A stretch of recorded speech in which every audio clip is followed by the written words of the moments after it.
Welcome back to Shadow Fear. Tonight we ride into the dark veins of America. 10 new true trucker horror stories. Out here the road never really ends, it just changes shape.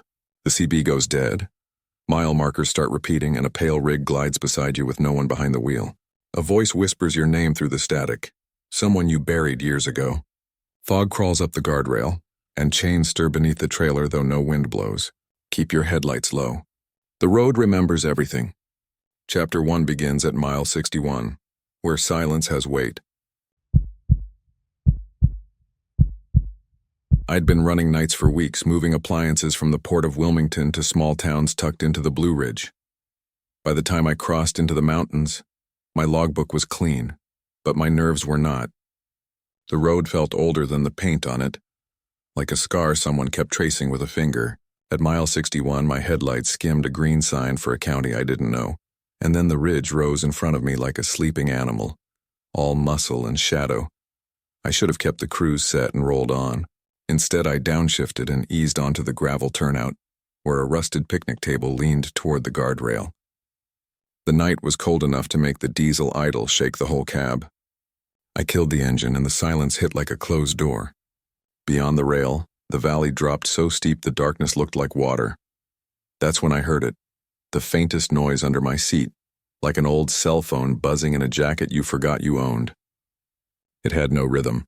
It didn't rise or fall. It was a single note, thin but steady, the way a window hums when a freight train passes far away, only there was no train tonight. The Clinchfield line was on the other side of 3 mountains, and the timetable in my head said no freight would be screaming through before dawn. I reached under the seat and felt paper. A folded map, not the GPS printouts I sometimes keep for my own comfort. This was softer, like cloth. It stuck to my fingers with a faint dampness, and when I pulled it into the dome light, I saw why. The paper had been waxed like an old lunch sack. Someone had drawn out the hills and hollows by hand, the lines a dull graphite gray where the pencil had bitten hard and lighter where the hand had tired. Landmarks were labeled in small, cramped letters.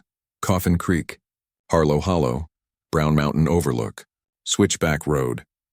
In the lower left corner, where you'd expect a compass, there was a tiny ring of hash marks around a dot, and next to it the words, "The circle counts itself." I don't keep maps like this. I don't keep anything under my seat except a spare flashlight, a ratchet strap, and a flattened penny my father gave me the year I started driving. He said to slip it into the lip of the dash when fog rose out of nowhere, because pressed metal remembers the track. He'd worked the rails before he hauled steel. He believed things nobody at my company would bother to laugh about. The map hummed against my palms, faint as a toothache. I told myself it was the idling diesel shaking up through the floor, even though the engine was off.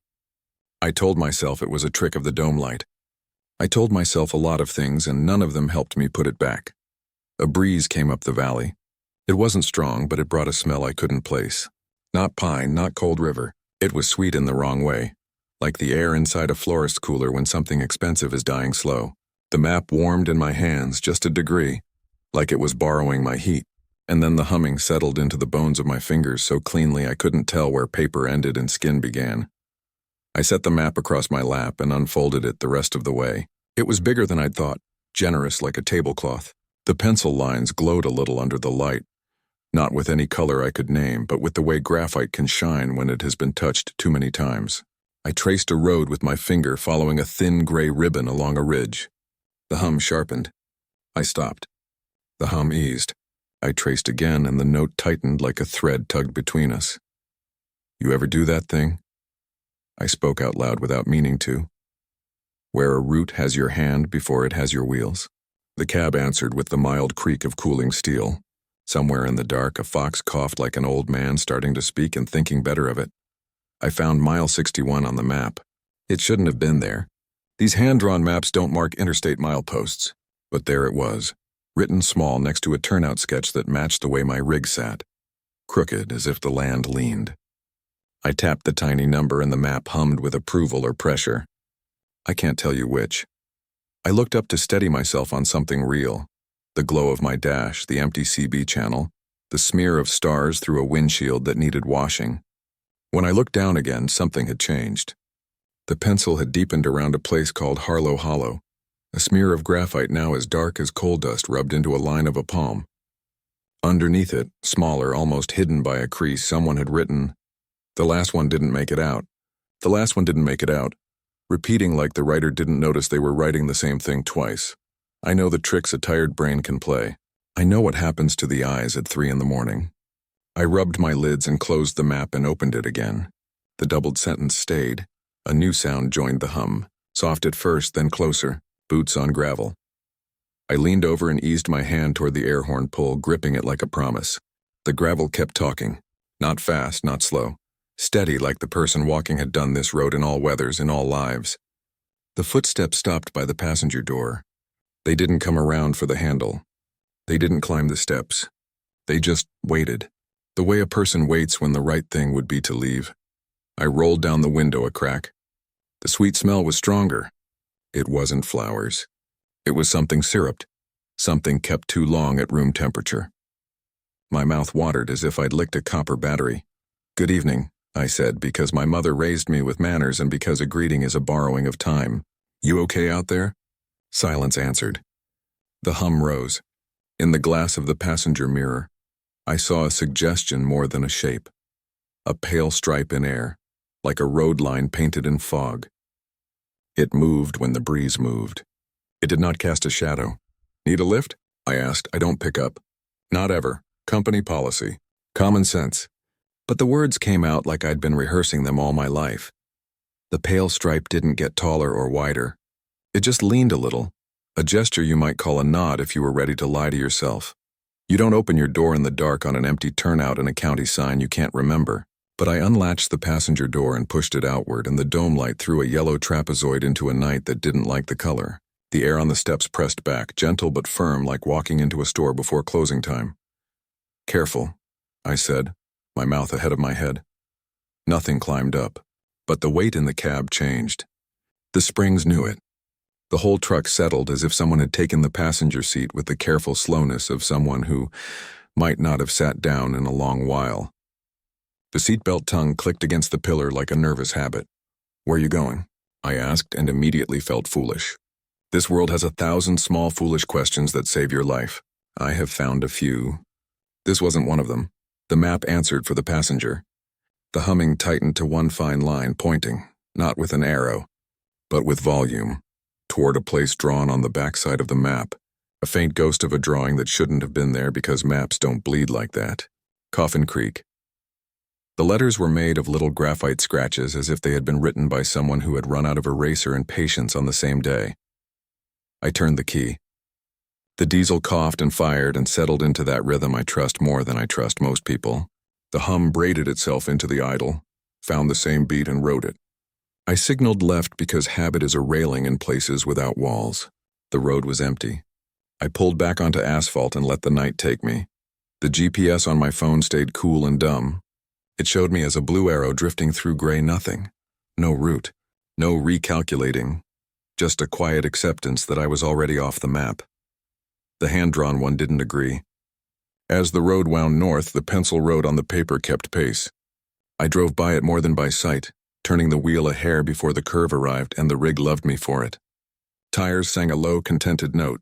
The hum grew almost companionable, like the sound of someone else breathing in a motel room so you know you're not dead. The CB popped.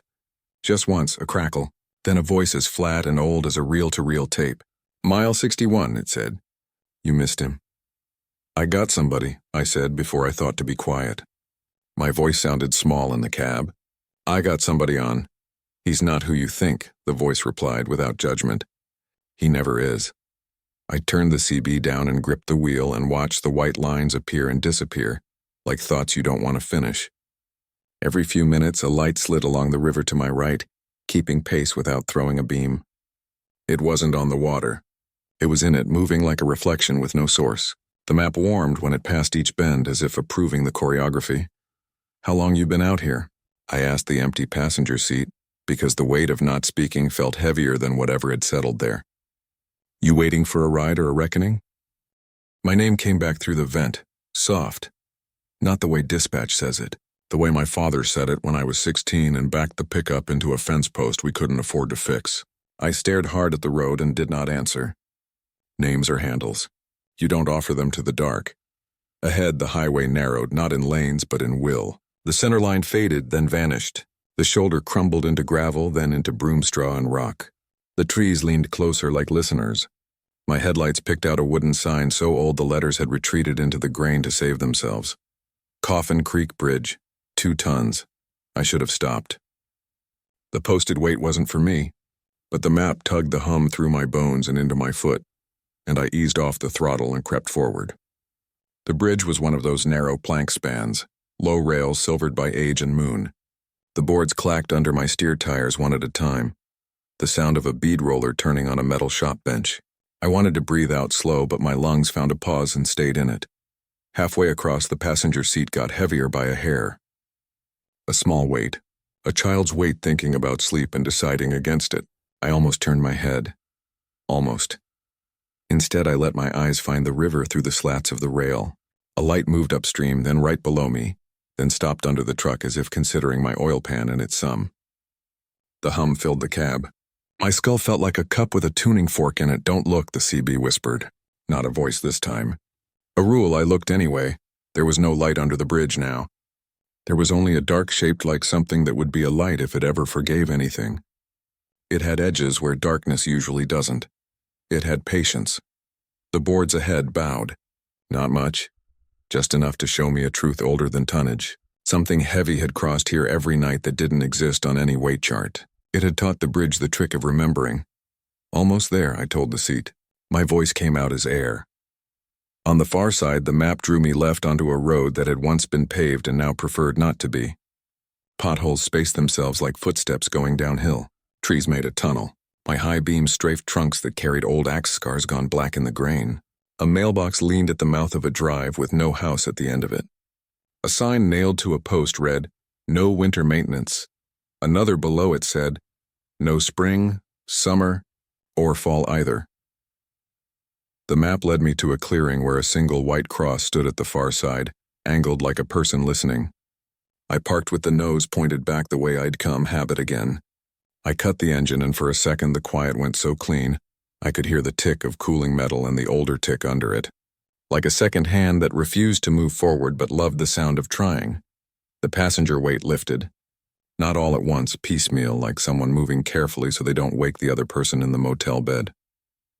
The door didn't open. The steps didn't creak. The air just adjusted itself back to what it had been before my bad idea. The map lay warm against my thigh. In the light from the moon, the graphite lines looked wet. I picked it up and it hummed so gently my hand stopped shaking. A small X had appeared that hadn't been there before, right where the clearing sat on the page. Next to it, in that small, tight handwriting, the words, "If you're reading this, you're late." I stepped down into grass slick with dew that hadn't fallen from any sky I knew. My boots pressed ovals into the ground that filled with a darker dark. The white cross was older than the clearing, older than the road. Its paint flaked in long curls. On its base, somebody had hammered a license plate like a plaque. The numbers were almost worn off. The month sticker was a decade dead. I reached out. The metal was cold enough to make my skin want to stay there. A breeze came off the creek with that same wrong sweetness. I pulled my hand back and the map in my other palm changed pitch. A dog whistle my bones obeyed. I turned toward the sound without choosing to. The clearing had one more feature I hadn't noticed at first. A circle of ruts in the grass. Shallow but clear, as if a wagon had gone round and round there 100 years ago and never stopped. The circle counted itself. The words from the compass point were not poetry. They were a warning shot that had already passed through me without drawing blood. I stepped to the edge of the ruts and the hum pressed the air against my eardrums. It wasn't sound anymore. It was direction. My boots slid into the worn track and fit like a key in an old lock. The wind warmed.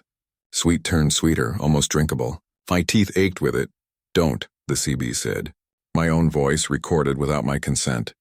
I took one more step into the circle. The moment my boot lifted, the passenger door latch clicked. Not open, but answered. The weight returned to the seat. A small breath fogged the window in a single oval low on the glass, where a child would look out if they wanted to count stars and couldn't remember how.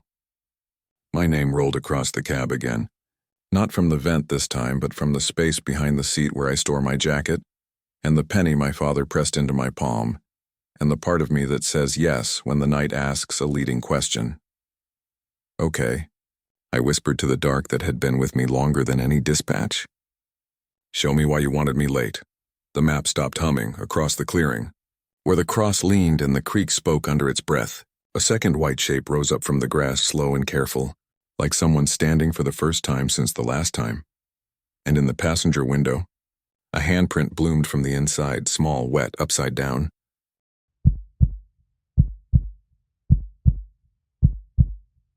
I left the clearing with the upside-down handprint still wet on the passenger window. I did not wipe it away. If you clean a sign too fast in these mountains, it becomes a mirror and shows you things you cannot afford to see. I eased the rig back down the rutted road, the map in the seat beside me like a sleeping animal I didn't want to wake. When my tires found pavement, I let the truck idle first. The sky had that thin color it gets before dawn, except my clock said it was still just after 2. The CB was quiet. The river light that had paced me under the bridge never reappeared, but I could feel it keeping time somewhere behind the tree line, like a memory that refuses to sit down. I should have gone back to the interstate. Instead, I pointed the hood toward the old overlook above Brown Mountain, a turnout I knew from earlier runs when I needed a place to let the engine breathe. Folks parked there on summer nights with their kids to watch the famous lights glide the ridge. Headlights, swamp gas, ball lightning, people argue, but they still go. What brought me now wasn't curiosity. It was a pull, thin as a thread and tough as wire. The map hummed when I touched the wheel. It didn't try to steer me. It just approved when I chose what it was already choosing. The road climbed in narrow switchbacks through laurel thickets and pines. Granite shoulders leaned in close, scabbed with lichen the color of old dishwater. My headlights crossed a sign I didn't remember. Brown Mountain Overlook, no camping. Below that, in marker and a different hand, no waiting either. I parked anyway, nose toward the drop, brakes set, engine ticking. The wind came off the valley with the same wrong sweetness I'd tasted earlier, as if someone had perfumed the night to hide the smell of something turning. When I killed the engine, the dark pressed down, soft at first, then firmer, the way a heavy quilt settles over your feet. The quiet wasn't silent. The mountain has small sounds even when it's holding its breath. The tiny slip of grit under cooling metal, sap moving slow inside a pine, a moth tapping itself silly against glass. I sat with those sounds for a while and tried not to think about the handprint drying into the shape of a question. The lights came up all at once. Not where I expected them, far off along the ridge, but close, low and careful like candles being carried in cupped palms. 3 at first, then 5. They weren't round. They were ragged at the edges, as if something had taken bites out of them and the bites had kept their own light. They slid along the tree line below the overlook without touching leaves, and the trees let them pass the way you let a neighbor through your yard when they're not there for you. I've watched Brown Mountain lights before. They flicker, drift, hover, and go. They did something else. They looked. You know when a gaze finds your face, even in a crowd, even from a window on a bus. The lights looked at my truck the way a mechanic looks at a tool he hasn't used in a while. They weren't surprised to see me, but they were interested in what I had brought. My headlights ticked as they cooled. Then one of them let out a tiny, stretched-thin sound, the way a bulb makes noise when it is about to fail. The left low beam blinked once. The right followed. I hadn't touched the switch. The battery meter held steady, but the lights in the valley lifted a little, and when they rose, my beams dulled as if some invisible cloth had been laid over the glass. "Don't," I said to nobody. My voice had to move through the weight of the cab to reach the air. Not the lights. Not mine. I reached for the switch and turned the headlights full off, better dark by my hand than by theirs. The overlook and the rig fell into shadow. The only glow came from the cluster in the valley and the square of my phone face down on the console, catching a little sky. The map began to hum in a new key. It wasn't louder. It was closer. The sound seemed to come from the seam of the folded paper, as if the fold itself were singing to be opened. I lifted a corner. The hum sharpened into a narrow line of pressure that ran up my fingers and into my wrist, quick as a vein finds its old route. I unfolded the map fully. It didn't show the overlook as a dot this time. It showed the whole slope in a series of tight, careful lines, and between 2 contour marks a symbol I hadn't seen on any chart. A small sketched eye, drawn with 4 strokes, the kind a child makes on a fogged window. When I put my finger on the eye, the cluster of lights on the ridge answered, 2 rows, slow and smooth, and drifted toward the overlook through the trees, slipping their light between trunks without bending a twig. They reached the guardrail and stopped level with my hood. They didn't move forward. They flared and dimmed, a breath pattern, as if studying what was reflected in my windshield. And something was reflected. I say something because it wasn't my face and it wasn't the cab. It was the negative of both, the places where they should have been and were not, as if the lights took my truck's brightness into themselves and returned to me only the holes it left. I could see the shape of the steering wheel by the absence of glow. I could see the outline of the passenger seat as a cutout in a field of light. The upside-down handprint on the glass stood out as a jawed black flower that kept its petals to itself. Below the guardrail, more lights gathered.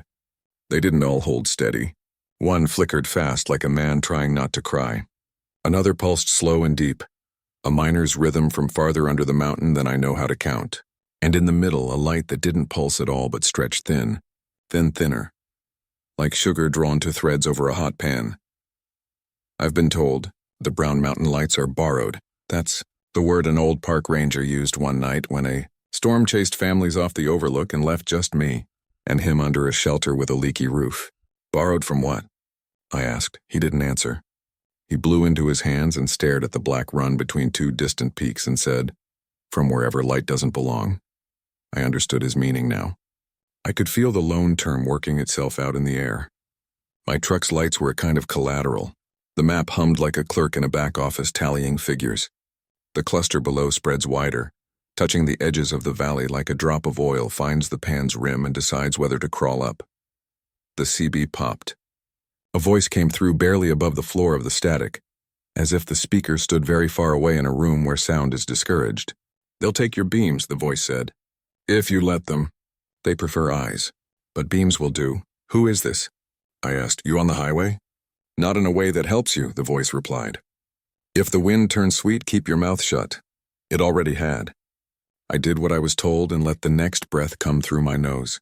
It tasted like the inside of a wedding cake box left in a hot car. The sweet hit the back of my head and asked me to forget something that mattered. The 2 lights at the guardrail rose together until they were level with my side windows. They floated apart, making a space between them the width of the cab. Then they came in, slow as care. The driver's window went cool. The passenger glass warmed where the upside-down handprint was drying. I couldn't see a face. Faces are luxuries here, but I felt a gaze pass through the cab, moving from the far side to me and back again like a person checking a mirror behind a bar. I thought of the black jar of salt my grandmother kept. I wished for it with the desperation of a man wishing for a coat on a February dock. All I had was the flattened penny in the dash lip, a joke between my father and me. I took it down and held it up at shoulder height. The lights paused. They drew in a breath that wasn't air. The map's hum fell half a step. "Remember this?" I asked them, though I knew I wasn't speaking to anything that remembers the way we do. Pressed metal. A path that can pass through where you can't. One of the lights came closer and flared, and in that flare I saw shapes inside it the way you see figures inside a snow globe if you hold it to the sun. A mule's jaw with a white slash on its lip. The shaft timbers of a mine bowed by old prayer. A loop of chain cooked into a walnut scar. A little pair of bare feet running without moving. When the flare faded, the lights did something I had not seen them do for crowds or couples at the overlook. They arranged themselves. 3 rows and held still, forming a rough triangle, and a 4th hovered in the center and dimmed until it was almost nothing. The triangle rotated, slow and patient, the way a person turns a ring on their finger to feel for the thin place. The dark in the center refused to change. The CB clicked twice, a trucker's copy with no words. The voice returned, not as far now. "They're asking," it said. "They're showing what they'll give back if you offer something they prefer to yours." "What do they prefer?" I whispered. The voice didn't answer. I felt it decided something on my behalf, and I hated it for the courtesy. "Don't name it," it said after a long breath. "Names pay." The map on the seat shivered. It wasn't the wind. The paper itself trembled like a nervous animal. The eye symbol in the contour lines darkened as if someone pressed it with a dirtier finger. My thumb found the edge of the map and felt wax on the paper, softened now by my heat. A fold lifted. Under it, a new notation I hadn't seen because it hadn't existed. Give back what you borrowed, or they'll take what you can't spare. I thought of the handprint on the glass. I thought of the weight in the passenger seat that had come and gone like a child who knows the difference between a bed and a grave, only because no one will tell them. I thought of my own headlights cooling into a dull, soft dark. I do not consider myself a superstitious man. I'm a driver. I keep a schedule. I keep tires. But this felt less like superstition and more like a ledger. Okay, I said, not sure who I meant. Okay, I'll give back. The question was what I had that had ever been mine. The penny? My father had given it. The truck? It wasn't mine. The map? It had found me, not the other way. My eyes know, not yet, not ever. If I had a choice that could still be called mine, the only thing I could think of in return was direction. I had taken roads in this place that weren't offered to me. I had let a humming piece of paper choose my hands. If guidance is a kind of light, I had borrowed it. I could put it back. I folded the map, careful, crisp corners on old waxed paper. As I creased it, the hum lowered like a choir taking seats. I placed the folded square on the dash and slid the flattened penny under it, pinning the paper like a paperweight pin at a country store. The lights at the window flared once, then withdrew. The triangle over the valley loosened. The center dark stayed stubborn as if it had learned my shape and found it usable. I turned the key halfway. The dash lights came up in their usual green. The left beam glowed to life before I touched the switch. The right followed, a half-second later, as if returning from somewhere it had gone without asking permission. My cab is filled with that easy, ordinary light I never appreciate until it is gone. I thought maybe, stupid, hopeful, dangerous, that the exchange had satisfied something. That's when the borrowed part showed its teeth. The lights did not retreat down the ridge toward the families that come in summer, toward the stories that end in laughter and theories. They came up. Not 2, not 5. All of them. They rose like a curtain being lifted by rough hands and moved in a line toward the overlook. They didn't flicker now. They held steady in a way that made the hairs on my arm stand up, because steadiness here is not a comfort.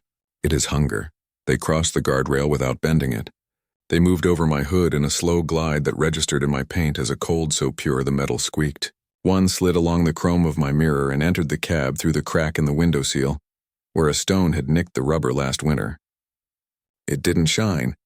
It erased the little light there was and replaced it with a feel, the sensation of someone leaning close enough to taste your breath. Don't, I said again. But the sound carried no weight. The light, no.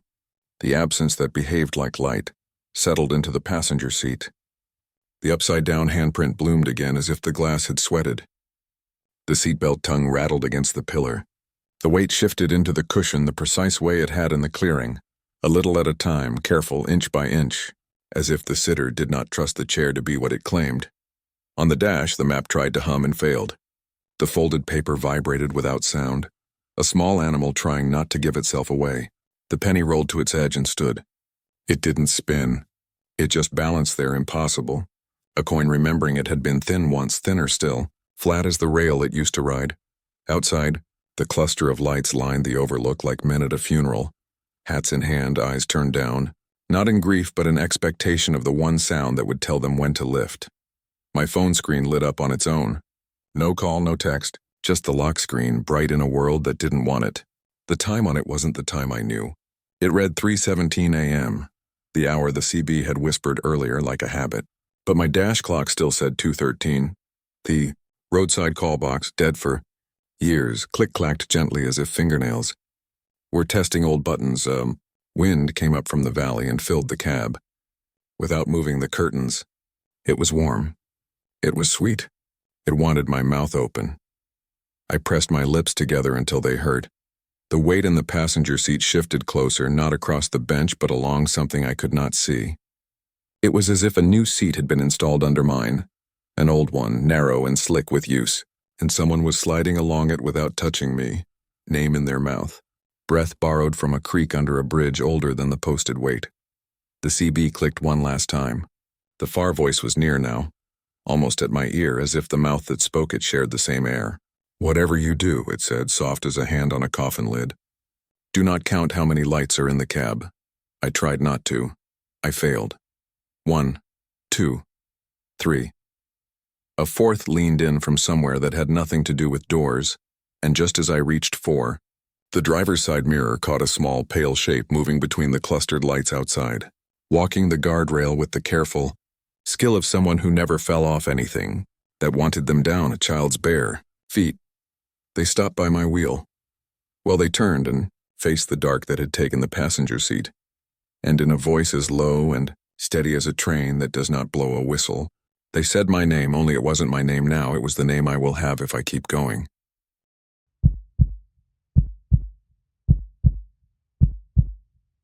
They say 6 men carry a coffin and the 7th carries the day. I didn't understand that until I felt the extra weight climb into my cab and sit where no one sat. After Brown Mountain, the lights drifted off like fishermen finally convinced the lake was empty. The wind backed down the ridge. The map lay flat and quiet under the penny, pretending it had never learned to hum. Only the seat beside me wouldn't forget. It creaked the way a pew does when a late mourner settles in and won't look at the front.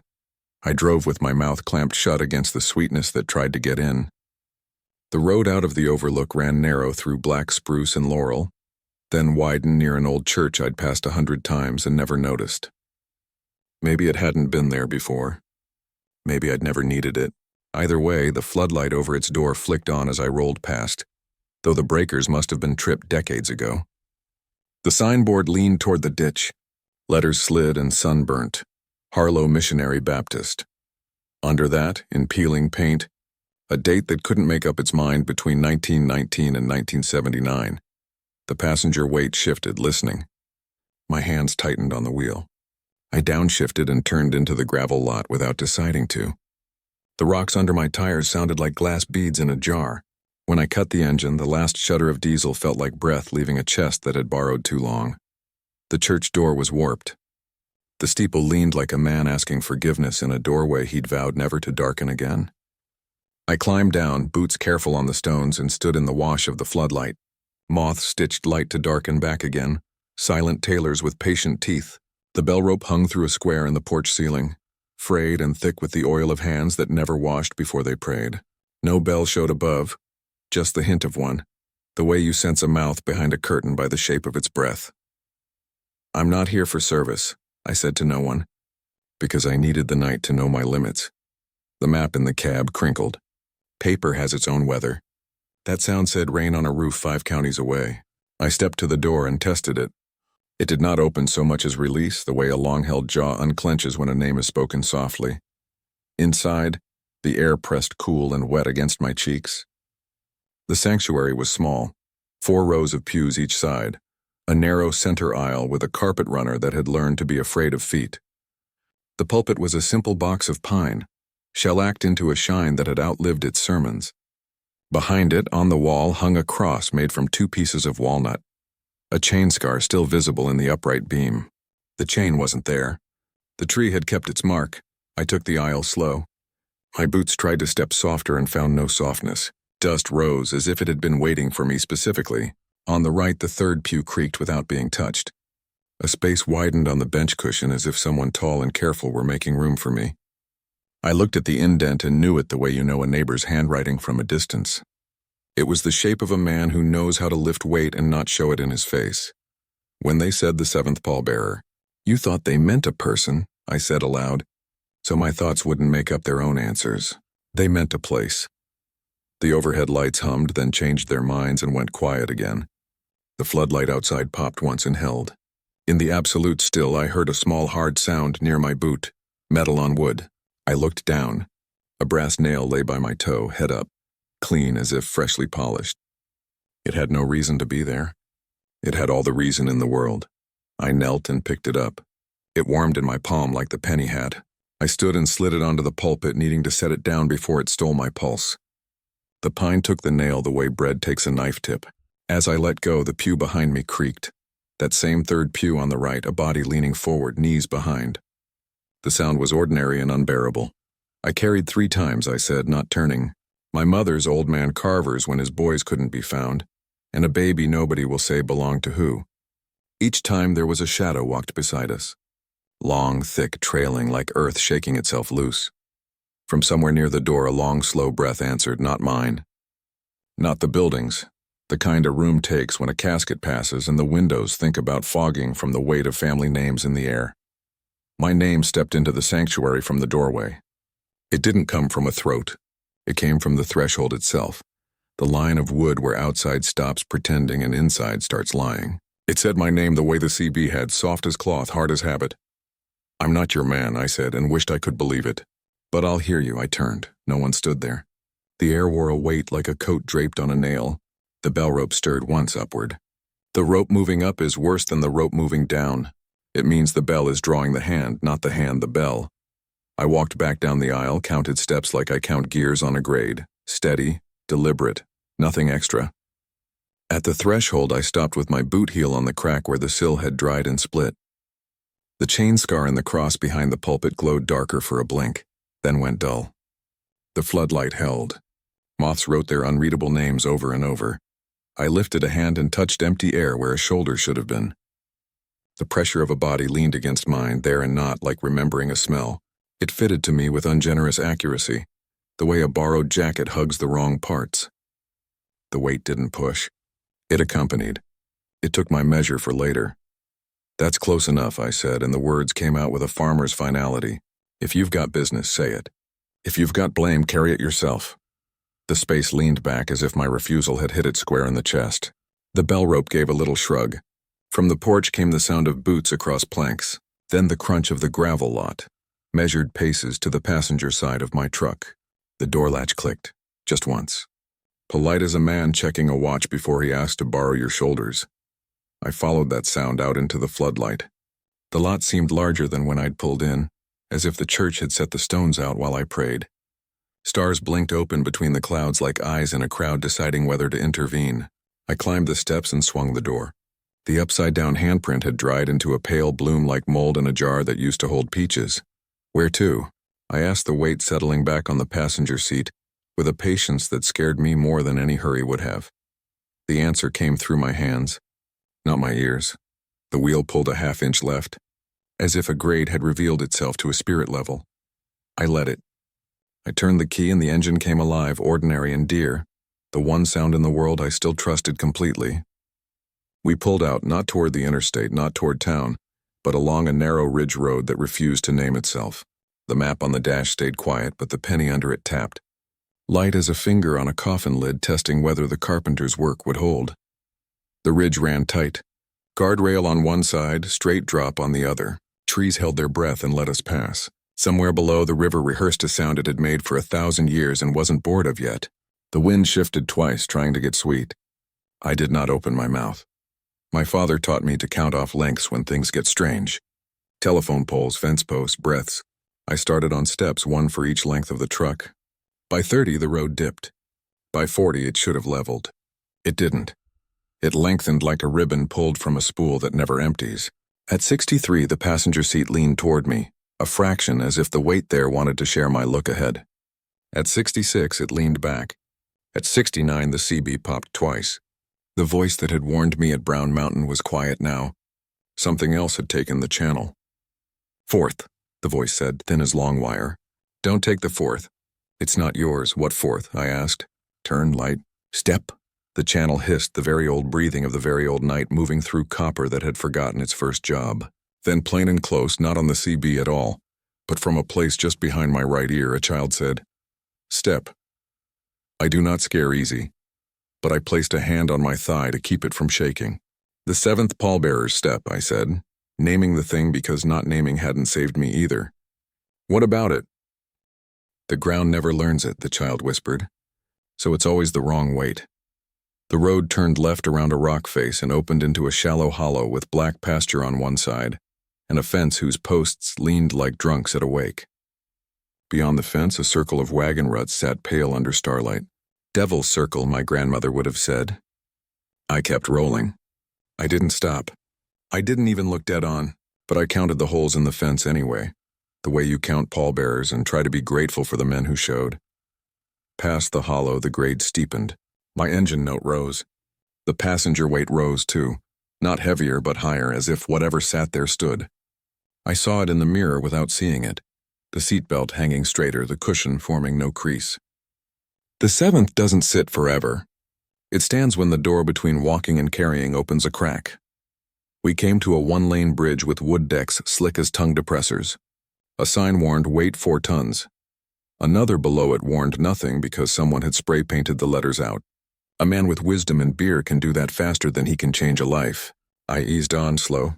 The board spoke that thin talk again, the conversation of trees cut from other banks who never thought they'd be set to this purpose. Mid-span, the cab filled with a sound no instrument was built to make. It was a footfall on ground that remembered wrongly. The truck dipped a 1/4 inch. The bridge bowed a hair. The passenger weight settled 1 step forward, and there, under me, I felt the count slip. 1, 2, 3, 4, 5, 6. Pause. The 7th landing where no ground had ever been. The wood complained in a low, old voice. I braked without meaning to.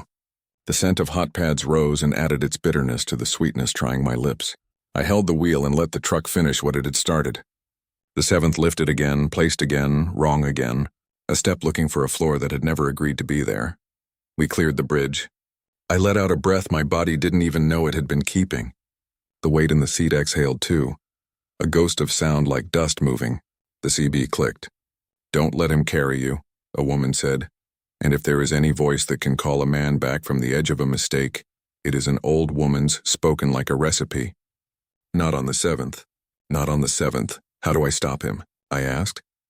"You don't step," she said. The road narrowed into a tunneling stand of birch and poplar, the kind whose leaves learn a silver language in wind.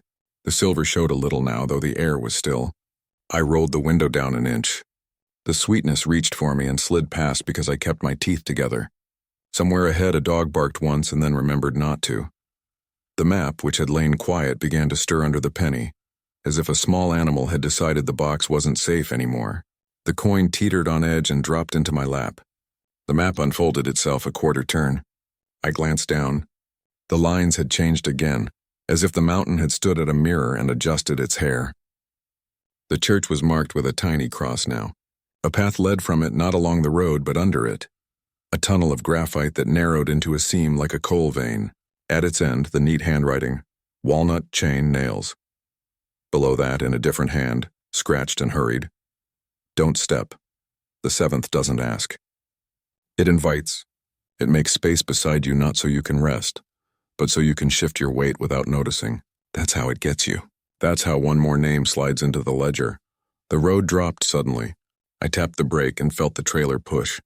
The passenger weight firmed, set like a man preparing to lift. He wasn't heavy, not the way a body is. He was heavy the way a promise is. The way a line is when you've handed it down so many times you can't remember who said it first. At the bottom of the drop, a crossroad I didn't know cut the grade. No stop sign, no paint, no light. It ran right and left into trees that weren't interested. The 7th leaned toward the left. The map agreed. The penny burned cold in my palm. I turned. The crossroad ended sooner than it should have and became a yard, then a path, then 2 narrow tracks through broom straw. The tracks arced around a bald spot in the field, a circle where nothing grew. In its middle, a walnut tree reached its heavy arms up, leaves black and still. A length of chain lay at the base, not looped, not coiled, just there, like a snake too tired to lift its head. Nails, dozens, were driven into the trunk at shoulder height, heads dull from weather and touched by the same number of prayers. The scars around them were old and unpersuaded. I stopped on the edge of the field and set the brake. The night felt like a room with too many people standing, all of them listening for the cue to sit. The 7th beside me turned its head toward the tree, and even without seeing it, I knew the angle. A man considering his last best job. "You carried for mine," I said to the empty seat. "You carried for theirs. You don't carry for me." He considered that. The cab adjusted itself a hair, the bolts under the floor pan answering the weight's grammar. The child voice from earlier, wherever it came from, spoke again, very soft. "He'll only stop if you don't step. If you've ever shouldered a coffin, you know the way men move together when they lift. It's not a march. It's not a dance. It's an agreement. 6 up, 6 down. The 7th takes the ground into account and sets the rhythm by not moving at all until the rest have chosen. He learns the dirt's lies so the others don't have to. My body remembered it. The little forward lean at the ankle. The way your spine becomes a straightened hook. I opened the door and climbed down. The weight in the seat did not follow. It leaned forward, elbows on knees it did not have watching. The sweetness in the air thickened, and under it came the clean smell of walnut, a green that rises when you crack the hull and stain your fingers. I left the map where it lay. I left the penny hot on the dash. I took nothing with me. If I carried anything, he'd think I'd agreed. The field whispered around my boots. The circle listened. The chain did not move. Up close, I saw the links were not all the same. Some were iron, some soft as lead, some braided wire twisted by a desperate hand. The first nail in the tree had a hair caught under its head, a single strand gray as creek foam. My grandmother's hair had been that color. I stood at the rim of the circle and did what a man does when the ground is keeping a secret. I shifted my weight from heel to toe, once, twice, 3 times, and found the place where the earth would most like me to be. Then I refused it. I planted my feet outside the ruts and bent my knees without stepping. The 7th rose in the cab like a shadow at noon. He did not cross the threshold. He braced himself there, one hand on the door frame, one on the seat back, and I felt his focus on my shoulders as clearly as a hand. He waited for me to move so he could move inside it. "I'm not stepping," I said, and my voice shook, "and so what? You hear me? I'll stand till morning. I'll stand till my legs turn to fence posts." The child giggled, not unkindly. The sound came from under the truck, a hollow place where heat lingers. The chain twitched once, a tiny motion like a snake testing whether a heartbeat means food or company. From the walnut trunk, a nail worked itself half a turn without help. The tree flexed not at all. Another nail rattled. Another slid a fraction, a chime with no metal in it. The scent of green husk came strong, and behind it a thinner, old smell, iron that has known blood well enough to grow bored of it. The 7th shifted in the cab. He was used to men who made it easy. He was used to roads that offered themselves. He didn't know what to do with a refusal that wasn't loud and wasn't brave and wasn't anything but mule stubborn. "I know you," I said, softer. "You're not a man. You're the habit men carry when they forget to ask the dirt for permission." The wind came from the creek then, carrying water talk and the faintest scrape of stone on stone. The sweetness laid its hand on the back of my neck and tried to slide 2 fingers under my jaw to tip my head. I kept my teeth together. Sometimes that's the only prayer we own outright. I stood. I did not step. It is hard to describe the way time behaves when you refuse a rhythm that has been set for you. It stretches, then snaps, then braids back on itself. The stars turned the slow way they're paid to turn. A dog down in the hollow barked twice, then went quiet, remembering who feeds it. Somewhere a train that wasn't a train threaded a loop through the dark and didn't blow a whistle. The nails in the walnut kept their small talk. The chain lay like an answer no one had risked asking the right question for. The 7th inside the cab leaned further forward. The seat creaked. The passenger glass fogged at the top corner, not upside down now, but right side up, as if a head had bowed toward the dash. He wasn't impatient. He was measuring me. He was asking how much taller than my father I was, how much easier I might be to carry. I bent my knees another fraction, enough to make my thighs burn. I thought of every menial hour I'd worked to buy my first rig, every mile I'd stacked to keep it, every time I'd let someone else's urgency take me where I shouldn't go. I gave that hurt to the ground. I did not step, that's when the tree moved, not the trunk, not the limbs, the scar. The chain mark in the walnut lifted like a lip curling off a tooth.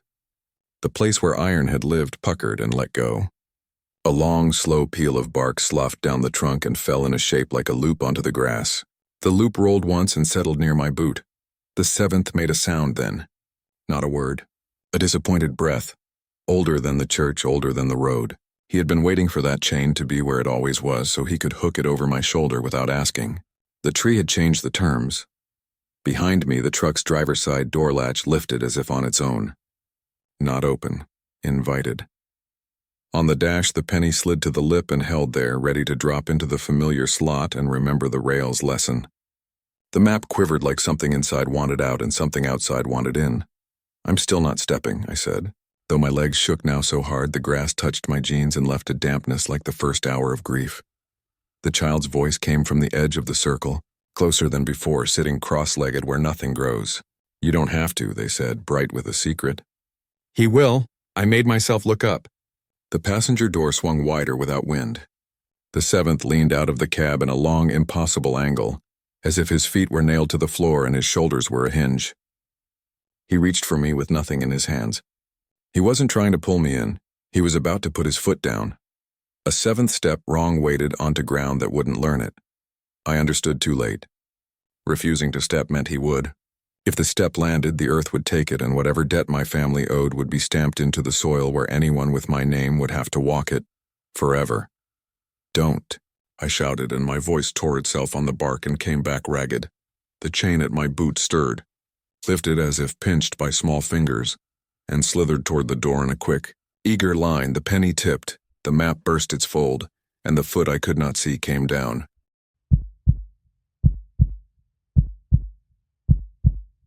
The switchback above Harlow is the kind of road that remembers your mistakes for you. It keeps them stacked in the shadows under the guardrail where the flowers wilt and the wind won't talk. Locals take it in daylight and only if they must. Tourists don't find it at all. I had no business there with a loaded trailer and a cab that had started carrying more than me. But the map wouldn't hum for any other route, and the penny on the dash stood on its edge again, thin as a blade and stupid as hope. I climbed in low gear, engine holding steady, nose swinging left, right, left as the asphalt stitched the mountain back and forth. Trees leaned close enough to tap the mirrors. Moss slicked the inside line of every turn. The broken section of rail, the place where a family drove through one winter long ago and never came back up, flashed by and took something from my breath without asking. I watched the drop through my side window the way you watch a sleeping dog's mouth for signs of teeth. The passenger seat had gone from a weight to a posture. Whoever sat there now stood sometimes, the cushion creaking as if knees straightened inside a suit that never fit. When the road pitched, the seventh pallbearer shifted to keep balance, and the whole cab answered like a pew when a late mourner slides in. The upside-down handprint on the glass had dried to a boyish smudge, but fresh fog bloomed over it at odd moments, like a small mouth blowing on a winter pane to draw a picture. At the third long curve, the CB clicked twice and carried a sound the channel doesn't carry. Metal clinked against horn, the old music a goat bell makes in a pasture that has gone to broom straw. It came from a place with no signal. It came from a sentry that didn't agree to share the air. The hair on my forearms lifted and the sweet wind came up the slope again, trying my lips like a polite thief. I kept my teeth together. Switchback, the child's voice said from under the seat, not warning, not comfort, just naming. He likes the turn where men look down. I crested the next hairpin and saw him. He stood in the V of the road where the curve pinches tightest, half in shadow, half in that low mountain light that makes even good things look like they've been dipped in milk. His outline wasn't right. It kept changing, as if memory had to try a few shapes to settle on the one that hurt most. He wore a man's shoulders, but they seemed borrowed from a taller man.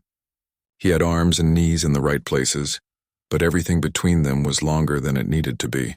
The head was the worst. Antlers rose, shrank, twisted, vanished, then came back as if someone were threading them in from behind his skull. They tried a dozen arrangements in a handful of breaths, spreading like hands, curling like vines, stepping through themselves like men in a crowded doorway. When they finally held, they weren't antlers at all. They were ears, long, patient, mule ears. His face matched them. Not a goat's, a mule's.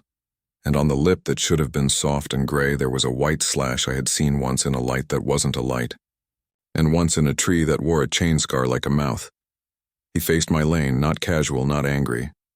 Just there, the way a boulder is there, the way a name is there even after a family stops speaking it. His chest rose and fell in a rhythm too slow for comfort. He did not step back. He did not raise a hand. He did a simple thing and I almost missed it.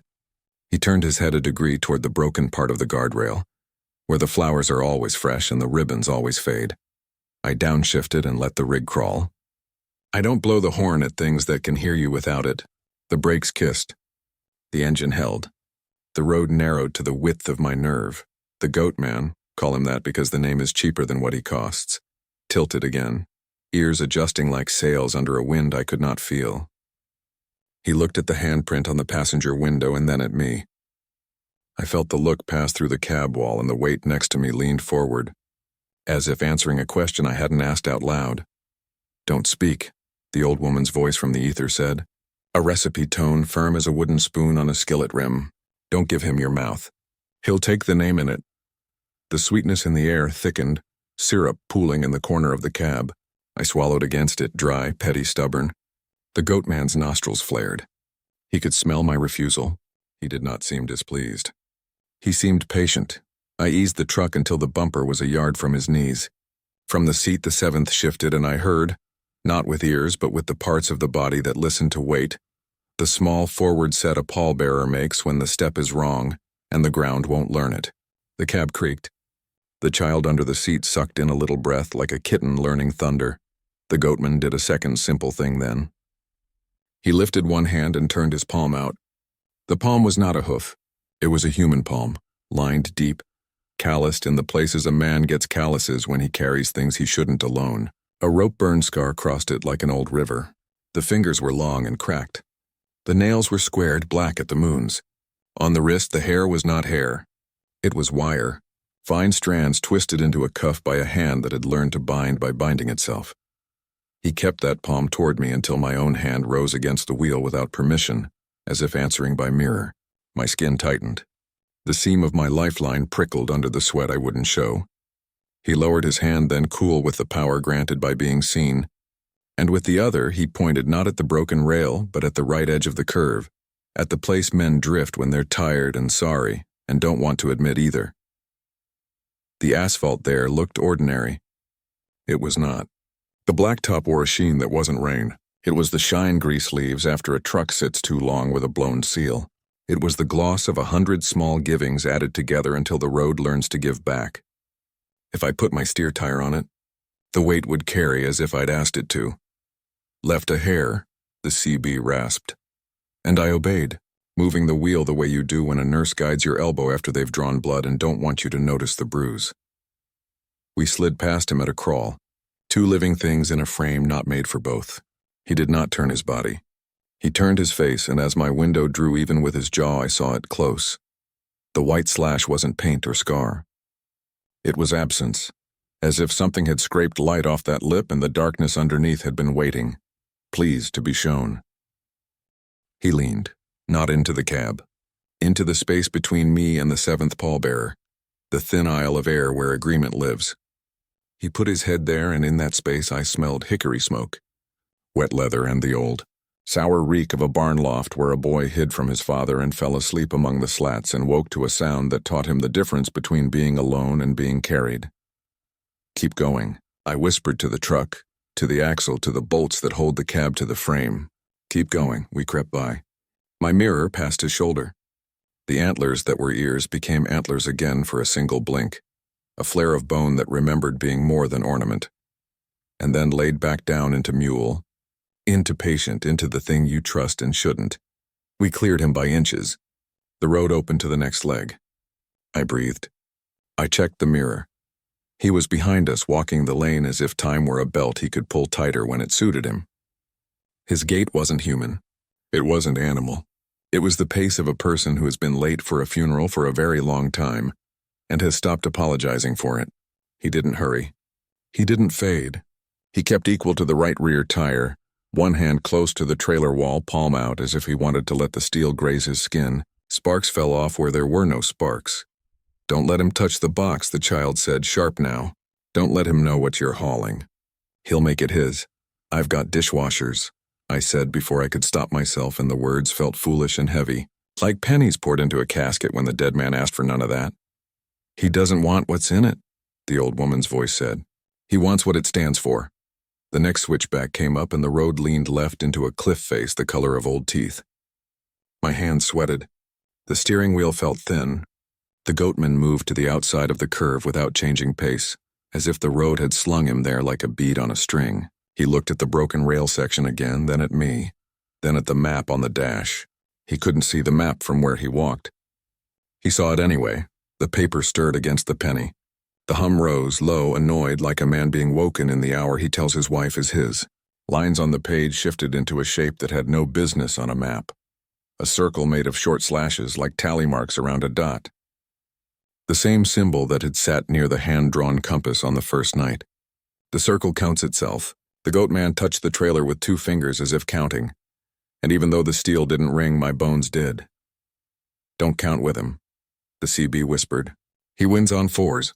What happens at 4? I asked, keeping my eyes on the lane. You stop. He doesn't. The grade kicked, the engine growled, and the truck's weight tried to slide backward. I felt the 7th plant his wrong step. once, twice, trying to find a ground that would take him and set the rhythm. The Goatman changed sides again without crossing the lane. He did not walk on the asphalt. He walked on the part of the road that never shows in photos, the thin edge where the idea of road meets the fact of mountain. His hoof, yes, I saw it finally there when the light thought I wasn't. Looking, split the moss and found purchase like a word, finds the pause it needs to be believed. I reached the straight before the next turn and decided to do something the lights, and the 7th and the map had taught me not to do. I chose my own speed. I pushed the throttle just enough to pull the trailer taut and make the Goatman match me. The penny on the dash leaned in its groove as if bracing. The handprint fogged again. The child under the seat laughed once, a surprise sound, quick and proud. The Goatman's head turned a fraction, ears listing. He didn't expect nerve from me. He didn't like the flavor. The straight ended at a pull-off barely wider than a flatbed. A rusted picnic table leaned toward the valley. A trash barrel without a bottom stood like a warning against promises. I took the turn out hard, tires jittering, trailer clearing the rail by the width of a story you don't tell in front of kids. I killed the engine. I opened the door. I stepped down. The night met me with a pressure like a thumb on my tongue. The sweetness crowded close again, wanting my mouth open so it could set a hook behind my teeth. I kept my jaw shut and breathed through my nose until I had enough air not to make a bad choice. The Goatman stood at the corner of the pull-off, where the asphalt broke into gravel and the gravel surrendered to fern. He was closer now than any good idea would allow. His eyes were not eyes. They were the shape eyes make when the light behind them has been politely asked to leave. I reached into the cab and took the penny and the map. The paper warmed. The coin cooled. I held the flattened copper up between us like a small dumb shield. The Goatman leaned his head, considering it. His lip curled and the white slash showed not as a scar but as a door. Behind it, nothing. Not dark. Nothing. The kind of absence a family learns to live around like a hole in the kitchen floor. "You can't come in," I said softly, because it felt like I was standing on my own porch and this thing had knocked without knocking. "You don't get to name the steps here." He didn't answer with sound. He answered with time. The wind stopped. The trees stopped. The truck's hot metal stopped settling. The world took a breath and held it the way a bell rope lifts before the strike. In that held second, the Goatman stepped not forward, not back, sideways. And when he did, the switchback road arranged itself to match him. The curve ahead became the curve behind. The broken rail moved to where I wasn't looking. The past walked to the front of the line and asked me to pretend I hadn't seen it. I've lost time on a long haul. Everybody does. You blink and the mile markers jump. This was different. This was time deciding it preferred a different man and trying me on first. "Name yourself," the old woman said low in my ear. "Urgent now. Not out loud. In your head. Hold tight to it." I pulled my name in like a rope from a well. I held it in my mind the way you hold a fish you're not going to eat. Firm enough not to drop it, gentle enough not to bruise. My name settled into place the way a coin drops into the slot it knows. The world shook once like a dog shedding rain, and the curve went back where it belonged. The broken guardrail returned to its old betrayal. The Goatman's ear flicked. He didn't try that trick again. He tried a different one. He lifted his hand and pressed his palm flat to the trailer wall. He closed his eyes. His lips moved. He was reading. Not words, weight, the story of every mile that cargo had ridden. Every stop. Every false turn. Every brake check where I told myself I'd done enough. He smiled, small and private. He liked how it read. "No," I said, and stepped between his hand and my box. He did not move his hand. He moved his permission. He let me stand there. He let me be brave in a way that did not matter. The child under the seat whispered, almost delighted, "He lets you until you help." The Goatman lowered his hand and raised the other. He pointed at the passenger door. I felt it then. The 7th Pallbearer rising in the cab again, readying for that wrong weight step, eager for work. If I opened the door, the habit would pour out of the truck like water and lay itself over the road. The Goatman wanted that. He wanted me to help the 7th carry something that had never asked to be lifted. "Not on the 7th, I said through my teeth. Not to him now, but to myself like a man repeating a doctor's orders in a crowded waiting room. The Goatman smiled wider. His teeth were square and flat, a mower's teeth made to take a summer field down to stubble. He bent one knee as if to kneel, then didn't. He waited. and the waiting was worse than anything he could have done. I stood another beat, then another, testing my own weight on the gravel until I found the stone that would not roll under my heel. When I had it, I did what the old woman would call a sin and a strategy. I asked him a question. What do you want carried? The sweetness pressed hard, happy to hear me speak. He opened his mouth and showed the white slash again. In that small door I saw something move, not a thing, not a face, a road. It unrolled away from me and down into a place that wasn't the valley. It went under the mountain into a room full of nails that rattled even when there was no wind. It passed a tree that had let go of its scar. It ended at a circle of tallies that counted without men. It waited at the mouth of a seam that kept its light in a jar. He wanted me to carry it. He wanted me to shoulder the road that goes sideways through a story and never comes up. No, I said. I'm a driver. I don't carry roads. I go where they end. He laughed then, not kind, not cruel. A single bleat, low and thick. The sound bent the air in the cab. It bent my knees. It bent the map. The penny slipped from my fingers and hit the pull-off stone on its edge. It spun fast, sang its small brass hymn, and instead of falling, it rolled toward the broken rail as if a boy's hand had flicked it down the grade. I lunged and caught it with my palm before it could decide my fate. In the instant my eyes left him, the Goatman stepped again, that sideways step, and the truck's passenger door latch clicked up, open this time, honest and bright. The seventh put one foot down.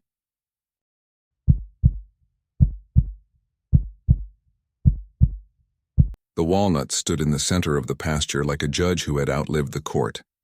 I'd seen it from the road a dozen times. Its crown shaped like a cupped hand, its trunk thicker than a truck tire. But I'd never walked right up to it until that night.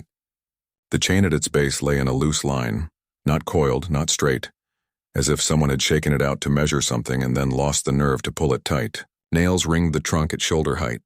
Old square-cut ones mixed with modern round heads, each hammered in a different decade by hands that didn't compare notes. Around the tree, grass refused to learn green. It did not look dead. It looked undecided. I took one step into the circle of dirt, and the air pressed close, warm as a breath on a cold window. The sweetness came with it, syrupy and patient, asking my mouth to open. I kept my jaw shut and breathed through my nose like a man walking past a bakery he can't afford. Behind me, the truck ticked as its heat tried to become night. In the cab, the seventh pallbearer leaned his weight forward, elbows on knees that weren't there, ready to put that wrong step down if I made a mistake polite enough to be called help. The map on the dash had unfolded itself a finger's width when I wasn't looking. A new notation showed under the crease. Walnut, chain, nails. Below it, scratched in a sharper hand, don't step. The penny lay on top, still warm from the catch I'd made at the Switchback. I left them both where they were. If I took the map into that circle, it would choose before I could. Tell me what this is, I said, low and steady, because naming a thing out loud is a debt, and I wanted to make sure I asked for the right bill. Chains and walnut? Whose idea was that? A small voice answered from the passenger footwell, soft, matter-of-fact, as if reciting an address. Granny said iron keeps a promise in place when men won't. She fed the tree nails so it would stay married to the chain. But trees don't promise. They digest. I looked down at the chain. It had two kinds of rust. The brown chalk of weather and a darker stain like old blood mixed thin. My grandmother once told me you can spot a chain used for animals and a chain used for people from 10 paces if you let your stomach do the thinking. My stomach had opinions. I bent to pick it up and the walnut hissed, not the leaves, not the wind. The scar chains leave marks in wood the way a ring leaves a pale band on a finger when you stop wearing it. The mark on that trunk lifted and tightened like a mouth seeing a spoon. Bark shivered around it, and for a second the chain scar looked wet, like a lip that has just licked itself. I straightened slow. The sweetness leaned harder, trying to spoon itself into me through surprise. Don't feed it, the old woman's voice said in my ear. Not kind, just clear. Make it spit. How? You take back what your people put in. My people put nails in it, then take nails out. The ring of iron around the trunk was a calendar of small desperations. Some heads were near flush with bark, eaten almost whole. Others stuck proud, cold and stubborn, daring fingers to try. I picked one near the chain scar, a square head with a smear of old green paint. I pressed my thumb to it and felt the tree's heat come up through metal. Slow and surprised, like touching the wrist of a neighbor who never lets anyone close enough to check a pulse. I need a claw, I said, already reaching for the multi-tool on my belt. You need a promise, the old woman corrected. Tools cheat. Promises pay. I set the pliers back and wrapped my fingers around the nail head like a man gripping a hand he doesn't want to shake. I won't step, I said to the earth out loud, to seal the only vow I could keep honest. Not 1 inch inside your ruts. Not one wrong foot tonight. The 7th pallbearer in the cab shifted as if my refusal had weight, as if words could lay across shoulders. The passenger window fogged, top corner first, then the bottom where the upside-down handprint had dried to a ghost. The child under the seat giggled once, then went very quiet, as if they'd finally found out how the trick worked and didn't want to scare it. I pulled. The nail came a fraction, creaked, and stopped. The tree answered by tightening the scar so a small curl of bark peeled and fell into the circle, with the sound of a fingernail on a countertop. The chain twitched, not along its length at the link nearest my boot. It lifted 1/8 of an inch as if magnetized. I felt in my shin bone the fine hum of a whole mountain listening. Come on, I whispered, not to the nail and not to the tree, to myself, to the part of me that takes weight and does not make a speech about it. Come on, I pulled again. The nail gave a hair, then another hair. I could feel in my palm the old bends from the man who'd driven it, how he'd struck it wrong the 4th tap and set it crooked, how he'd corrected on the 5th, how his breath had hitched on the 6th and he'd had to think about his father so he wouldn't think about his son. A dozen lives live in a nail if you let them. It came out with a small wet pop and 3 inches of blackness clinging to the shaft. The smell was not rot. It was iron that remembers a wrist. The sweetness in the air faltered, lost its confidence. I held that nail up like a flag no one salutes and felt the wrong wind stumble. From the cab came a sound like a foot lifted in surprise and set back down too hard. The 7th had expected the tree to keep its grip. He'd counted on my fingers to tire. He'd counted on my patience to be thinner than bark. He wanted me to give the nail up as a bad job so he could own the failure and build his step inside it. Another, the old woman said. Urgency buried under thrift. Don't let it learn one. Make it learn too. I moved to a newer nail, round head. Galvanized shine under weather. Driven in a modern year by a man in a store-bought hat who didn't trust the old ways but would have tried anything when the nights got long. This one fought me harder. The walnut had eaten more of it and the flesh around the metal felt sore. It creaked and stuttered and asked me 3 times if I really meant to pull. I answered with my breath. I answered with the ache in my fingers that said, pay attention. Don't let the grip slip or you'll tear skin and give the tree a taste it didn't earn. When it came, the trunk sighed. I mean that exactly. The bark moved a 1/4 inch outward all the way around. A pulse like a newborn's fontanelle and then settled. The chain slithered another inch toward the scar. It moved without sound, the way a good lie moves through a house. Something big shifted down in the pasture, a blacker shape in black rising. For a second I thought it was the Goatman, but the silhouette was wrong. Lower, broader, with a long, patient face. Mule. The ears had learned the fields the way men learn pews, by standing very still when they want to run. A white slash flashed along its lip. Then it was gone, not because it ran, but because the night decided not to name it. The sweetness tried another trick. It took on the smell of my mother's kitchen the hour before Sunday dinner. Brown sugar on a ham, biscuits keeping secrets in the oven, coffee warming on the back eye. It came at me from the side, so I'd turn my head. I kept my face forward and let my throat burn on spite. 3 more nails. 5. 7. Each one a small theft from whatever bargain had been made in someone else's crisis. Each one a little relief from a pressure I hadn't noticed until it eased, like realizing you've been clenching your jaw a decade. The circle of ruts brightened under starlight, not in color, in attention, as if the field had started to watch its own history being revised and couldn't decide if it was offended or relieved. Half the ring was gone before the tree decided to teach me back. The next nail snapped off under my grip, head sheared, shaft buried. The sound of it breaking was not loud, but my stomach felt it like a gavel. The sweetness poured in, triumphant, searching for the mouth the way a wasp finds the hole in a screen. My lips trembled. The child under the seat made a tiny, unhappy sound and pressed closer to the firewall, as if heat could guard against appetite. Don't cuss, the old woman said. And that was the first time I laughed that night, a choked, wrong noise that broke the spell a little. Why not? I said through my teeth. Because you'll say the right name by accident, she said, and I believed her. I changed tactics. If promises pay and tools cheat, there's another thing that sometimes works. Trades. I hooked my fingers under the chain, not lifting, touching so it knew I had noticed its independence. It was heavier than it looked and lighter. The metal carried old heat poorly hidden by cold. I could feel in the links the places it had kinked around a wrist and been straightened. I could feel the places it had been shortened and lengthened by men who thought measurement could keep a family safe. I'll give you one back, I told the walnut scar, speaking to the part of the tree that listens when men pretend wood doesn't. I'll feed you one nail for every 3 you let go. The sweetness made a pleased sound. Yes, a sound. Don't tell me air can't smile, and the scar lifted in that lip curl again, ready to eat the deal.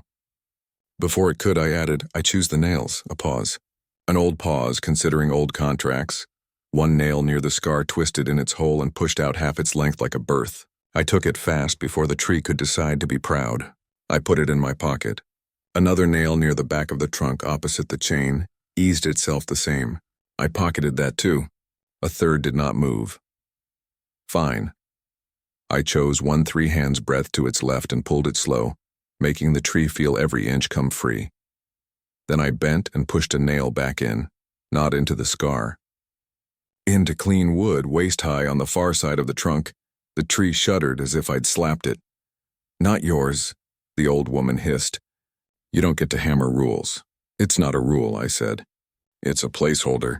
It's a warning to myself where not to put them. The sweetness sulked. I took another nail, then gave one back in a place that would do no good and no harm. A bright new mark to make it clear I wasn't feeding the scar. I was marking a border for my own temptation. You can let the mountain eat you, or you can label your own jars. The chain, impatient, dragged a little closer to the trunk, not along the ground, above it. A section rose as if invisible hands had found it light. I felt the 7th in the cab rise with it, sets his shoulders ready to lift. I could feel the old habit wanting to take over. Let the man wear the iron, let the ground learn the step. If I gave in, we'd all stop thinking for one blessed minute and then think of nothing else for years. Not on the 7th, I told the night. And the night, for once, listened. The child moved out from under the seat and sat on the passenger floor, knees to chest. A small outline in the fog on the glass drew itself with fingerbacks and then wiped itself out. I heard the smallest possible clink, like a nail dropped on a pew. When I looked, a brass tack lay on the door pocket, tiny and useless and perfect. Thank you, I said, and meant it without knowing why. At 18 nails, the tree changed policy. It stopped letting go in ones and started offering in handfuls. 4 heads rotated at once, old square iron and new gray steel spinning slow as stars. They eased out in a chorus of small pops, bark sloughed in wafers that showed clean cambium like fresh scars. The scar mouth pouted, denied its usual dessert, and the chain lifted 6 inches, then 8, then a foot, links gently straightening as if under a long, patient hand. I didn't touch it. Let it come to you, the old woman said, quiet and pleased. Make it ask. It did. The tail of the chain curved toward my boot like a cat debating which leg it will pretend to love. It lifted, stopped level with my knee, waited, then slid sideways and hung there, floating, the way a ribbon finds a draft. The sweetness pulled at me again, little persuader, coaxing a yes from my lips. I held my breath until black reached the edges of my vision, then let air in slow. That was when the meadow went wrong. Up to that moment, the night had been tight, like a drum you could trust to keep the beat if you kept your hands honest. Now the field sighed and loosened, and the edges of the world smeared into each other. The fence posts leaned another degree, and their shadows leaned a different way. Stars looked misplaced, like someone had put them back in roughly the right spots and gone to bed. Time took a half step to the left and pretended it hadn't. From the creek came the sound of a box catching under a bridge and then letting go. The Goatman didn't appear. That almost scared me more. I realized how much I had started to count on the facts of my enemies. The mule, though, that long face, those ears, stood again in the pasture, closer now, head turned so the white slash on its lip flashed like a blade in a coat sleeve. It looked at the chain. It looked at me. It put one hoof down in the ruts and kept it there, defying the rule that said, don't step. The ground took the weight anyway. That's how mules live here. They break rules by looking like they don't know them. Choose, the old woman whispered. Not forever. For this minute. That's how they get you. They make you think choice is one size. I chose to let the chain ask a second time. It did. It lifted to my thigh now, links turning, each one a small eye, patient and impersonal. I took hold of the last link with 2 fingers, thumb and forefinger only, the way you test the temperature of a skillet you know is hot. It was cooler than I expected. It was lighter than it should have been. It had no give. The minute I touched it, the scar mouth on the trunk opened wider and sucked air like a drowning man. I did not pull. I did not feed. I waited until waiting felt like pride and then shame and then something baser and older than either. When I was sure I could keep my hands, I spoke. My grandmother says iron keeps a promise, I said to the chain. Who promised what to whom? The chain didn't answer. The ground did. Under my boots, far below the roots, a rumble began. The slow roll you feel when a train is coming under a mountain, and the mountain has learned to pretend nothing moves beneath it. It wasn't a locomotive. It was something older wearing a train's clothes. It traveled through culverts and dead adits and the old Clinchfield's buried echoes, collecting yeses from places that should have kept their nose out of my business. When it reached the field, it didn't arrive as sound. It arrived as weight. Gentle at first, then more, the way a stranger's hand on your shoulder goes from friendly to ownership. The 7th in the cab stood into it. His wrong step found fresh confidence. The chain tugged, 1 pound 5/10, and the Walnut bent its lip up to meet it. Now, the old woman said. Spit, I pulled, not hard. Not soft, honest. The chain came a foot, then another, and the scar screamed. That's the only word for it. The trunk did not shake, the branches did not flutter. The scar itself made a noise like a whistle with its throat cut. Nails rattled in their holes. My ears filled with hot pressure. The sweetness turned bitter, like candy left in a frying pan too long. The chain came, and with it memories that weren't mine. Men running in a storm and looped mid-run. A girl bound to a tree because her mother feared sleepwalking more than death. A mule tied just for a second while a boy went to fetch help that never came. Every link wore a picture. I let them pass through my hands like old photos I would not keep. The child on the passenger floor cried once without shame. When the last link slid out, the scar mouth closed with a wet kiss. The trunk shivered. The filed ring of bark collapsed, a thin tube falling to the roots like a snakeskin.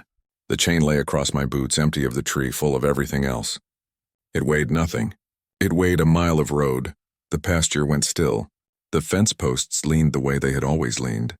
The stars took their assigned seats, surly with compliance.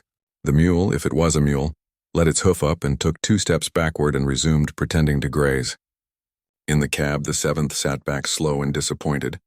Like a man arriving at a wake to find the casserole already eaten, I held the chain and realized I had no idea what to do with it. Don't put it down, the old woman said. It will find its way back to the scar. They always do. Wrap it? I asked.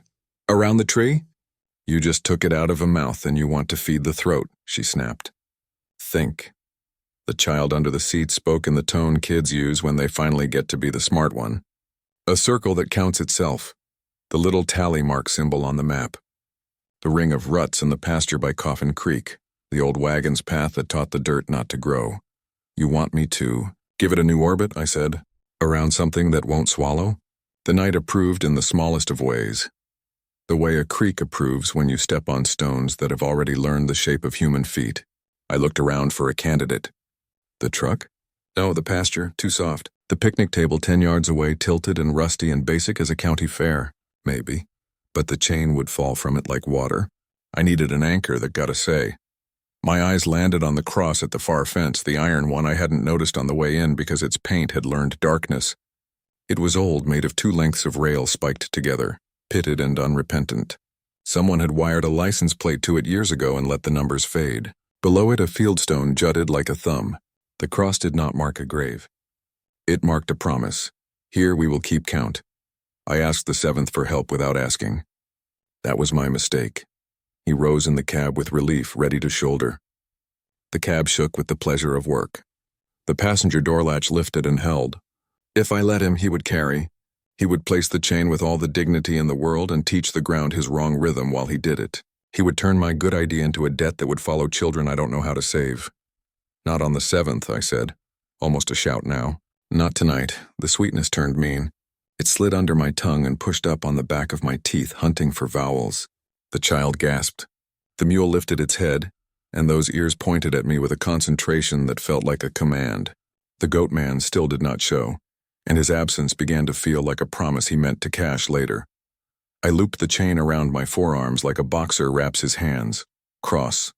Back cross until the links lay against skin and bone and could not slide. It was light and it hurt anyway.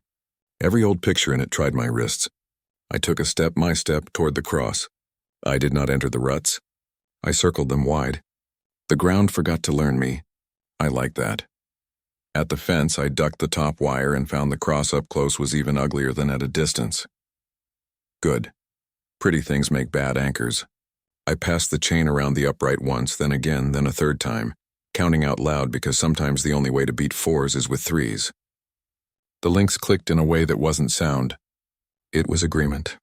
The last 2 feet hung loose toward the ground, shy and indecisive, like a tongue behind a cracked tooth. Finish it, the old woman said. I don't know how, I admitted. You do, she said, and for once her voice softened. You've been tying yourself to worse for years. I made a simple hitch, ugly as sin, honest as daylight. I pulled it tight and felt the chain decide. It didn't lock. It didn't latch. It just accepted. The sweetness lost heart. The pasture exhaled. The penny on the dash rang, bright and brief, the sound of metal settling into a groove made for it. The walnut rustled for the first time, the leaves talking the way they do when wind gets intimate. It sounded almost like apology. Then the scar on the trunk lifted one last time, not hungry now but spiteful. A black wet shape slid out small as a tongue and dropped to the dirt with a pat. It was a loop of dark bark, thin as skin, shaped like a noose that had forgotten its knot. I stared at it, tired down to marrow. Is that all of it? Something moved behind me on the far side of the truck. Not the mule. Not the field. A taller shape, ears and antlers trading places, patient as a debt collector on the porch. The seventh in the cab sat very still, the kind of still you get when you're being watched by someone older than law. Don't touch it, the child whispered. That's the bite. Whose? I asked. Ours.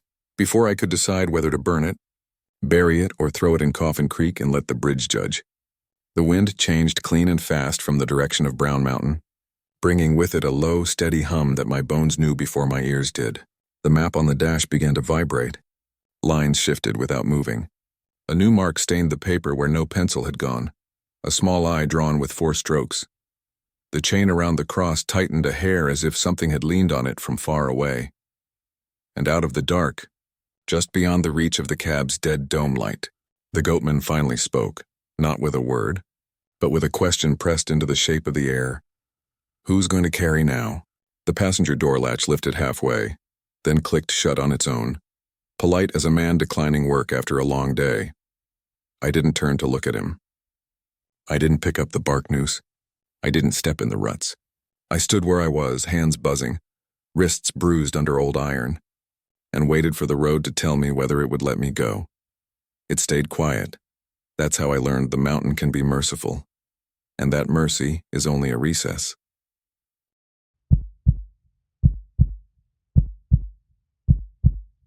Coffin Creek runs shallow until it doesn't. In dry months, you can cross it in work boots and keep your socks polite. In flood, it climbs the banks like a thief and tries the doors of every house that ever told itself the water loves it. Folks nailed a weight sign to the old plank bridge, 2 tons, as if a number could change the mind of wood. The part that mattered wasn't the sign. It was a song. The creek keeps a tune under that bridge that isn't the same on either side. And if you stop your engine, you can hear where it saves what should have been spent. I came back to the bridge because the map said so without saying it. It had grown shy since the Walnut. It wouldn't hum loud. It just warmed against the dash like an animal pretending to sleep. The penny stood on its edge in the groove and refused to fall. The 7th pallbearer sat quietly in the passenger seat, hands folded on knees he didn't own, head tipped to listen, as if we were in a church and the preacher had stepped into a different voice. The child on the floor tucked their feet under them and breathed shallowly, the way children do when they want to be invisible, but don't want to miss the important part. The night had gone thin. Stars wore a skin of milk. The air held 2 smells at once, Green River and that wrong sweetness that tries to take the mouth. I set the brake before the boards and walked to the rail, keeping my boots set on places that had already learned to hold a man. The creek whispered around stones polished by years of families deciding to stay. A box lodged against the upstream brace, small, square, stubborn, the same one that had surfaced and slid back down when I salted the water the first night. It had worked itself loose again and now hung there, pushed by the current in a movement so slow it could only be called patience.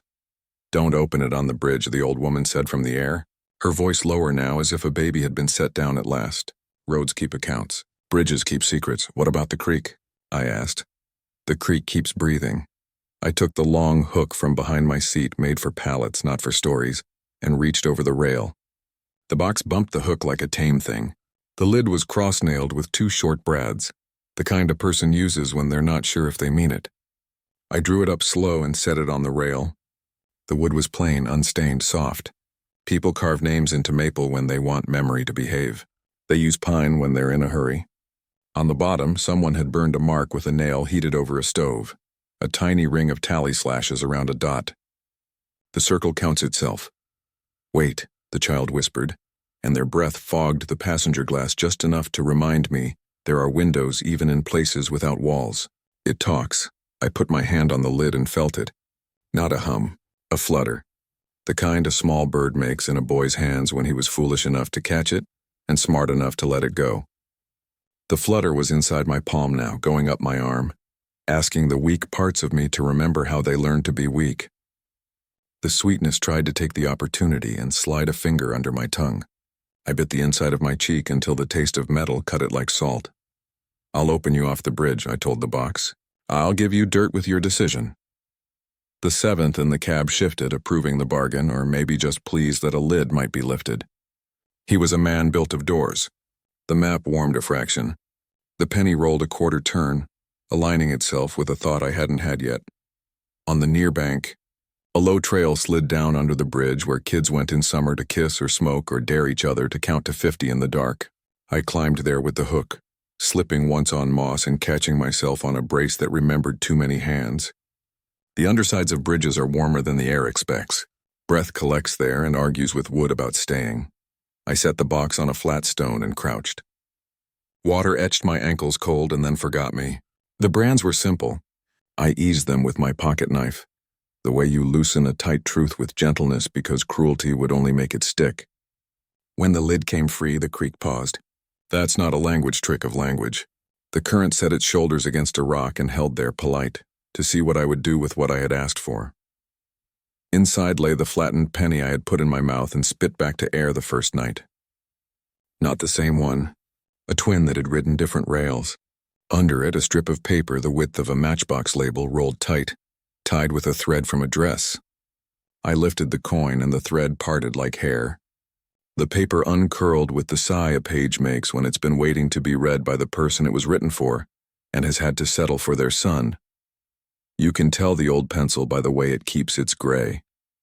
This writing was a fresh paleness that had learned to be old. The words were plain. If you found this, you took a road that wasn't yours, but asked nicely. You can keep the coin. You can't keep the breath. Put it back when the wind turns sweet. The sweetness moved at that, greedy as a dog hearing treat, pushing against my teeth with a pressure that wanted to be called kindness. The child hissed in the cab, small and offended. The 7th leaned as if to stand and set his step where the creek could learn it. The map began to hum a line I didn't like at all, a sound that drew a picture of water going where earth had been. What breath? I asked the box and then hated myself for the thinking I was about to do. Curiosity is a ladder laid in the wrong direction. The stone under the box warmed. Not from my hands. From underneath, as if something under the river had decided it was a day in late June. The bridge braces tapped once, wood speaking to iron. The creek made a small private noise behind my left ear, the way a mother makes when she finally gets a baby to sleep and doesn't want anyone to knock. I put my palm over the open box and the flutter hit me full, up the arm, across the chest into the ribs where boys swear oaths and men store apologies. It wasn't a living breath, not on its own. It was a kept one. A last one held back, planted under a bridge in a creek that keeps. All the breaths people swallowed rather than speak something that would change a road.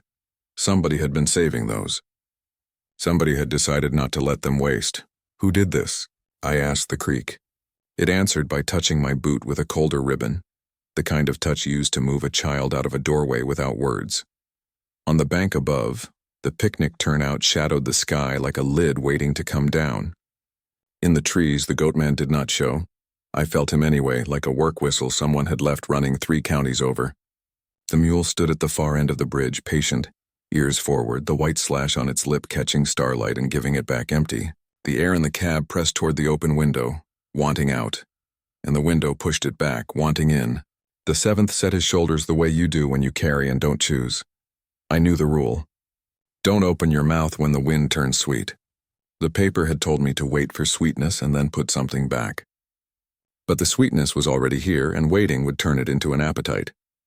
If the breath in the box had been kept from its owner, it wasn't mine to decide how long to hold it. Whose? I asked, a whisper so small I hoped it would not count. The creek lifted a single bubble the size of a coin and popped it without ceremony. Names pay. Water doesn't write checks. Then show me where, I said, and the creek obliged. It pressed my ankles again, this time right, left, right, leading me under the belly of the bridge to the far brace. The wood there bore scars that weren't from the flood. They were from fingers, little gouges where nails had been pried, small crescents where a girl's ring had bitten soft wood when someone made her wait, a long, shallow trough where a rope had burned its lesson. I set the box on that brace and felt the flutter go from inside it into the brace and then out into the creek, and then back into the brace again, a tight loop, like a man pacing a room the night before court. The sweetness swelled.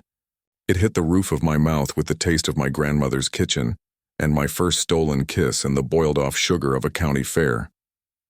It asked so kindly for any word at all to step through. I said nothing.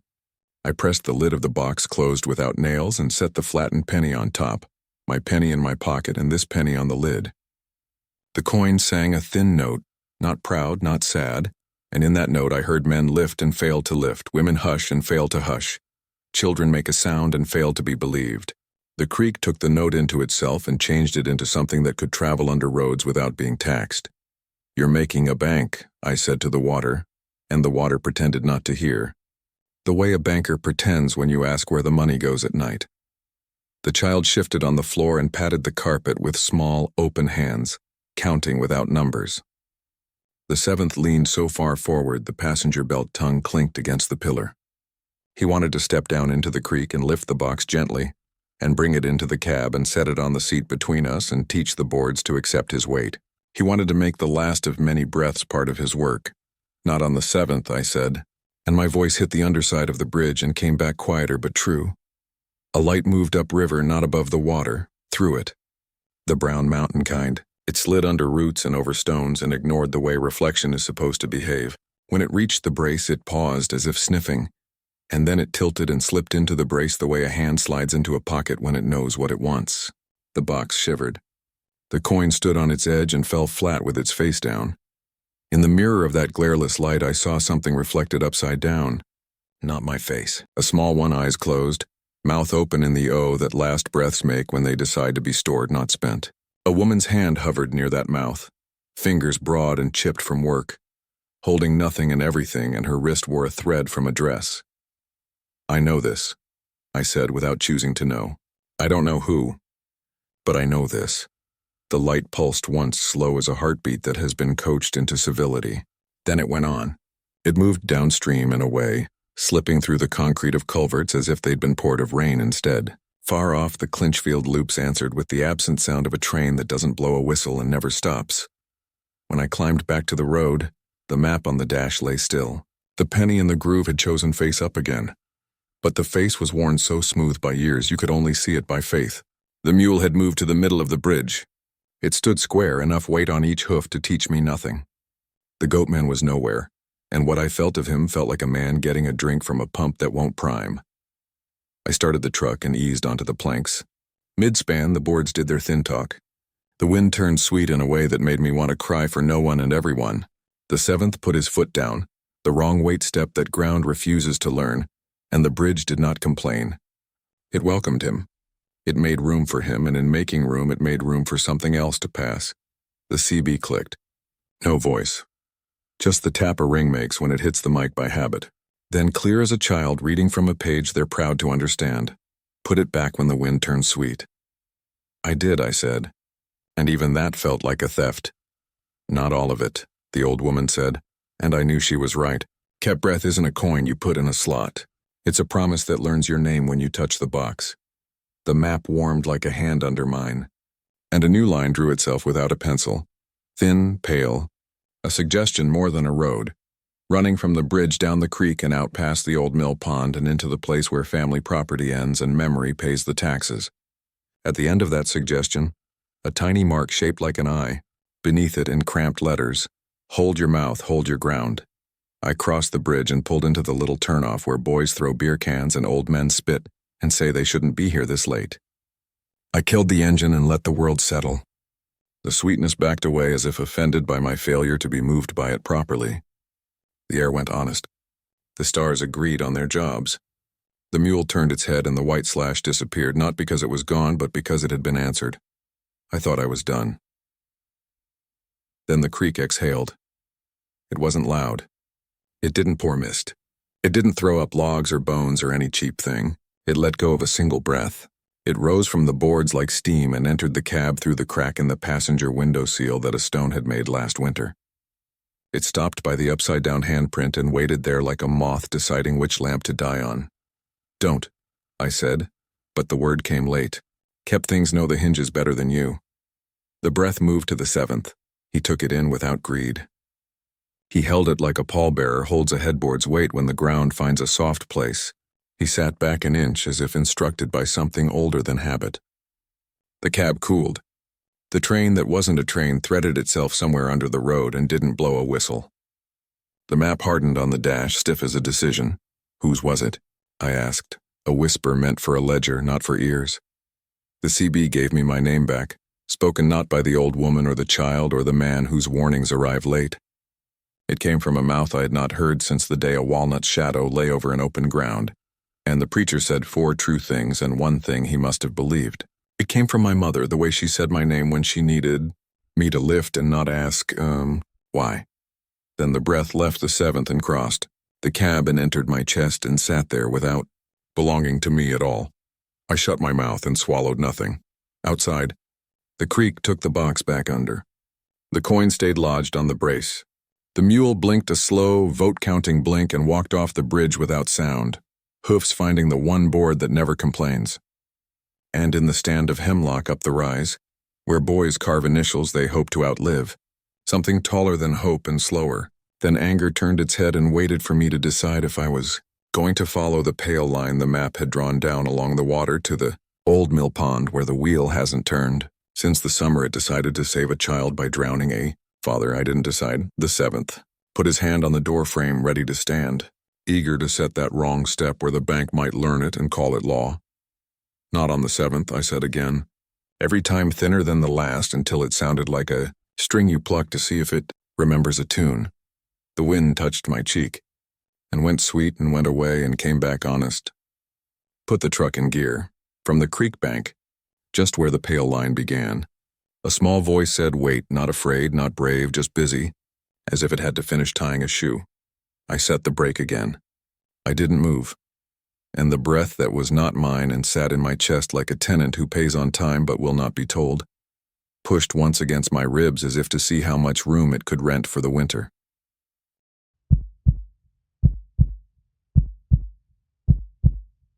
They say the Clinchfield still runs at night even where the rails were pulled up and sold for scrap. I used to think that meant memory is loud. After Coffin Creek, I learned it also means memory is heavy. It travels underground and doesn't ask for a right-of-way. It takes the route the rock gives it and teaches the rest of us to act surprised when the floor vibrates. The map drew me there without lines. No humming this time, just a steady warmth against the dash as if something beneath the highway had put a hand up to feel the oil pan pass over. The penny lay flat, face worn to a smooth patience. The 7th pallbearer sat quietly in the passenger seat, not slumped, not poised, composed, the way men sit when they have made peace with being asked to carry. The child tucked knees to chest on the floor and traced circles in the carpet pile with 2 fingers, counting by touch. When the wind nudged the open window seal and tried to sweeten the cab, the child leaned toward it, then away, like a moth bargaining with a lamp. I took Road 80 south until the interstate noise fell behind like a rumor, and the road tightened against shoulders grown from stone. On the right, a low hill pocked with sinkholes rose. Old adits collapsed in on themselves like lies revising their shape. On the left, a creek kept time with a sound metal remembers when it cools. The moon wasn't much help. It hung up there like a dime under dirty glass. The Goatman didn't show himself. The mule didn't either. It felt worse to have neither than to have both. The turnout I wanted was unmarked.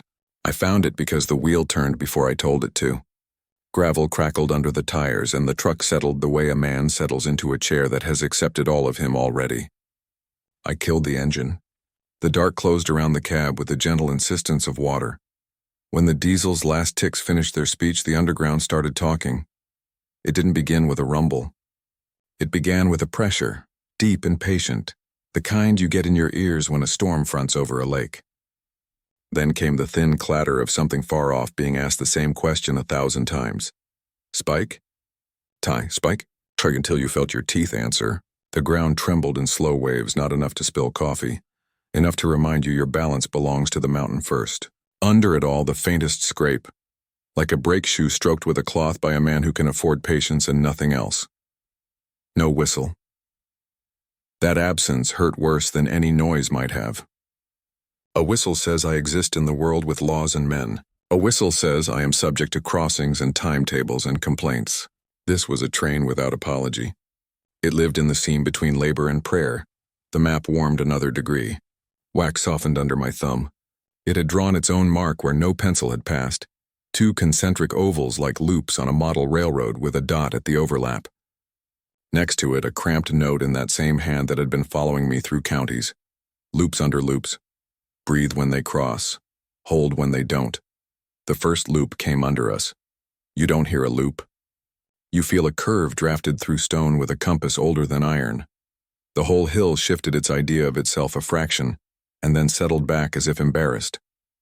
Something heavy passed beneath the truck from left to right, slow as a sentence you've had to live with, and I could feel in my feet the places where the old ties would have been if ties mattered underground. The 7th leaned forward a hair. The child covered their ears and grimaced, not at noise, at weight. Don't let him step, the old woman said from nowhere and right behind my ear. He'll put that wrong foot on a timetable and the ground will keep it. I know, I said.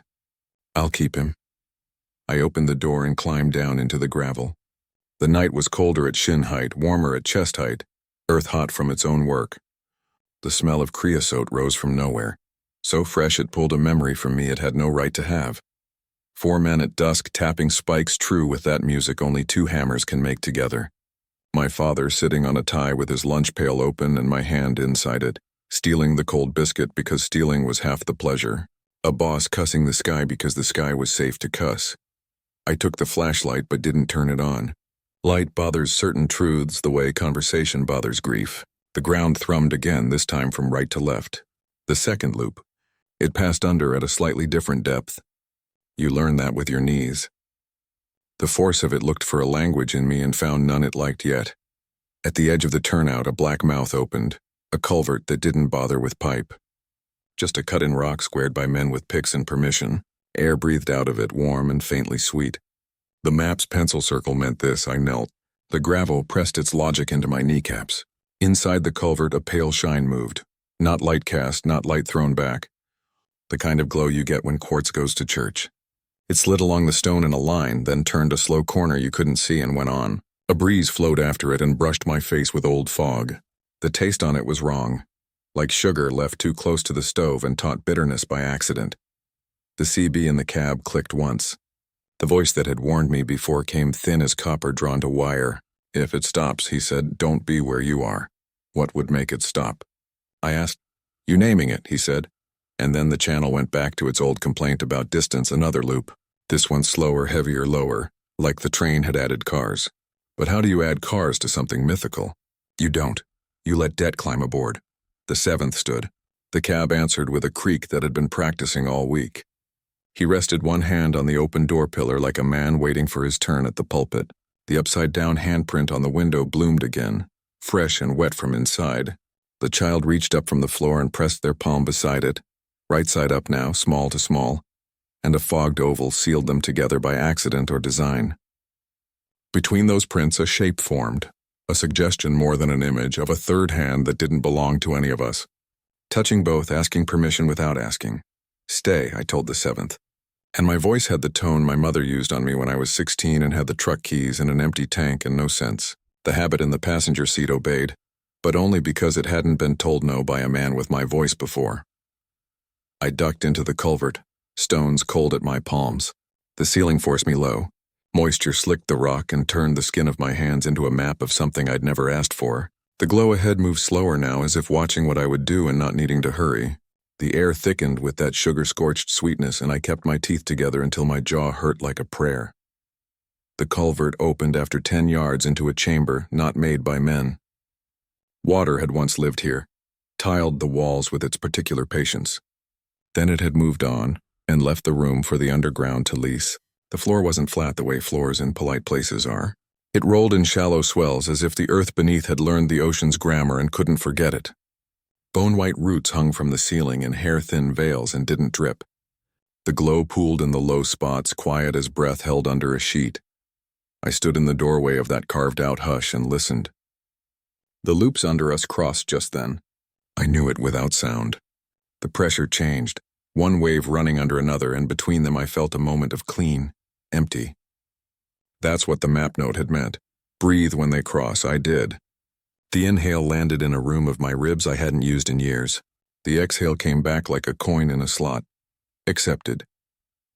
When the waves slid past each other and returned to their separate labors, the room settled on me, and in that settling, I heard other noise layered in. The click of a tally counter, the tiny slap of cards on a table, a pencil scratching a ledger with someone else's years. This was an office.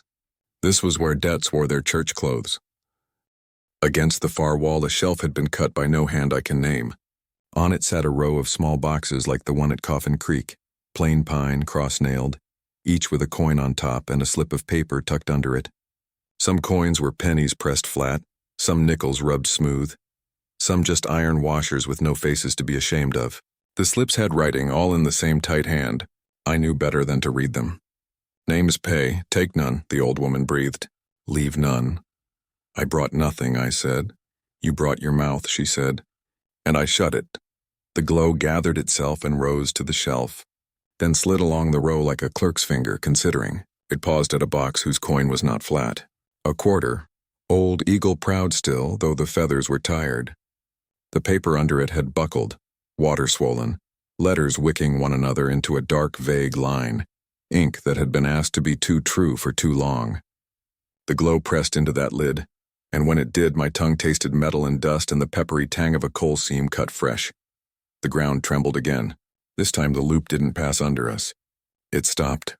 I only realized it when the silence reached me, not the absence of noise. Noise gives you something to push against. This was a removal of push.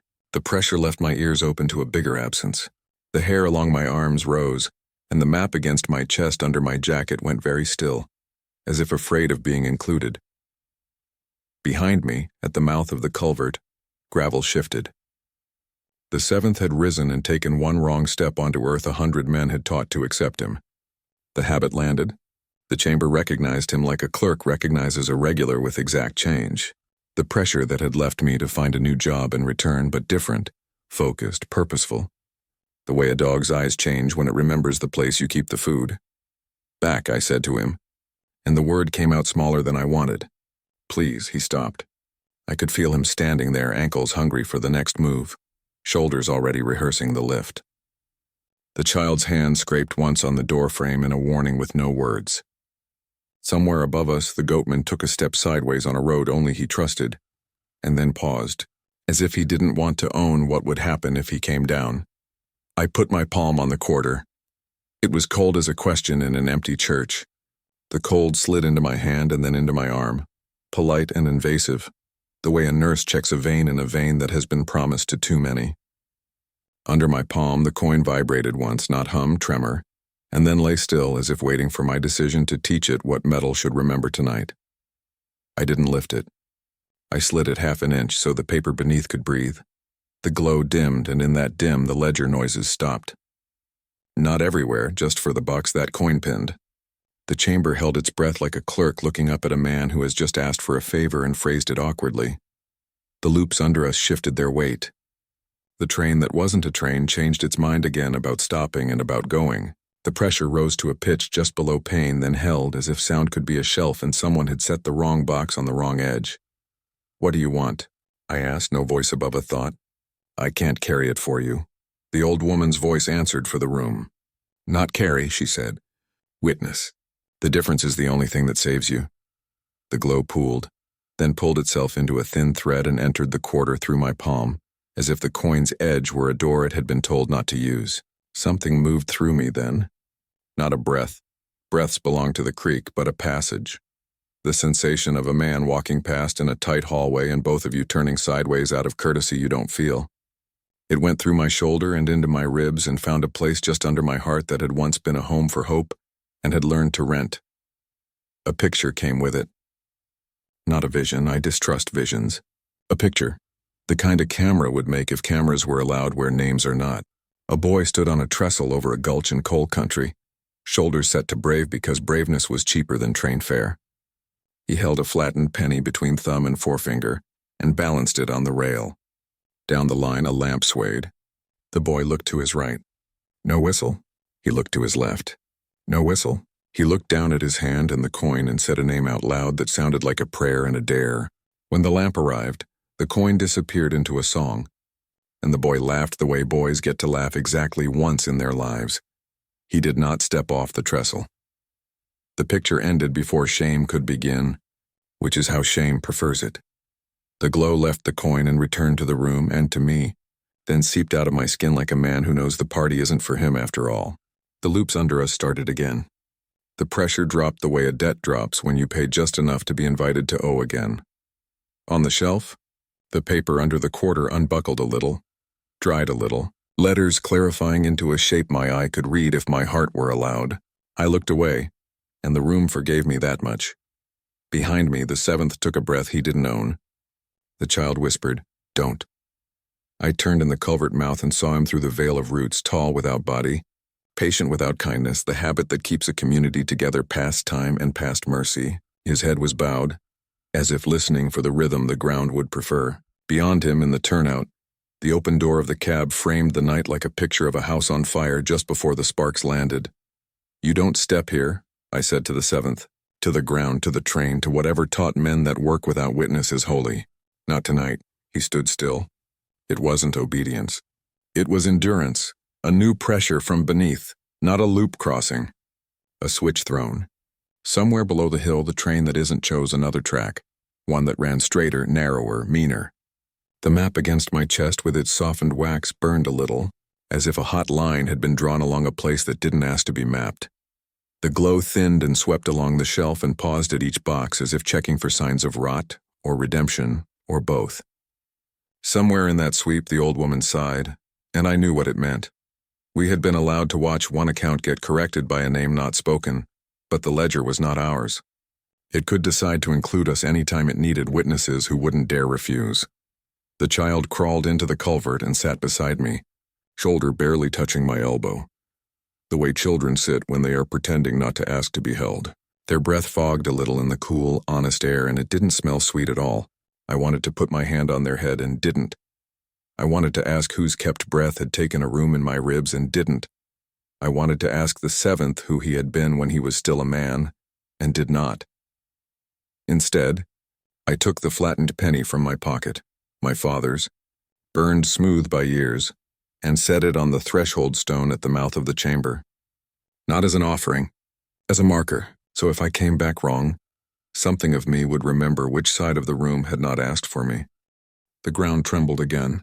The cadence changed, faster now as if debt had found fresh legs. The no-whistle train moved toward a crossing that I could feel had no signs, no bars, no man with a lantern.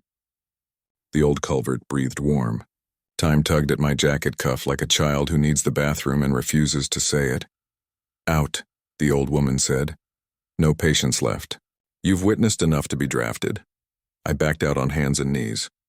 Gravel bit my palms. The night above was different by a degree I could not name.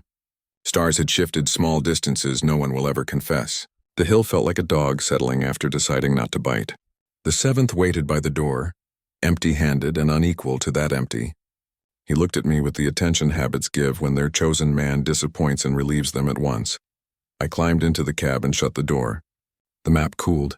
The penny on the dash slid back into its groove and lay there like a man who has chosen a side and pretends he didn't. The child pressed their forehead to the glass where the upside-down handprint had dried and drew a small circle with their breath around both prints together until they looked like a pair of eyes closing and opening on the other side. The engine turned over. The diesel found its old song. I pulled onto the road and let the truck move at the speed of a man who has not yet paid what he owes and isn't sure which window the bill will come to. The ground kept its mutter. The loops tracked onto the hill like a stitch being unpicked by fingers too patient to belong to anyone living. Half a mile on, the pavement crossed a shallow cut where the old line used to daylight for 80 yards before diving back under. The ballast still lay there under grass, the gray of stone that has learned the taste of iron. As I rolled over that scar, the wrong wind found my mouth again and I shut it. The no-whistle train surfaced, not with rails, with consequence. The air ahead shimmered and congealed into a long, low blur that kept pace with my bumper, and then slid through the grill as if the hood were gauze. Every gauge in the panel dropped to 0 and then returned, embarrassed. The headlights dimmed and then remembered what light is. The seventh sat straighter. The child said don't and do in the same breath, and the two words canceled each other and left a hunger.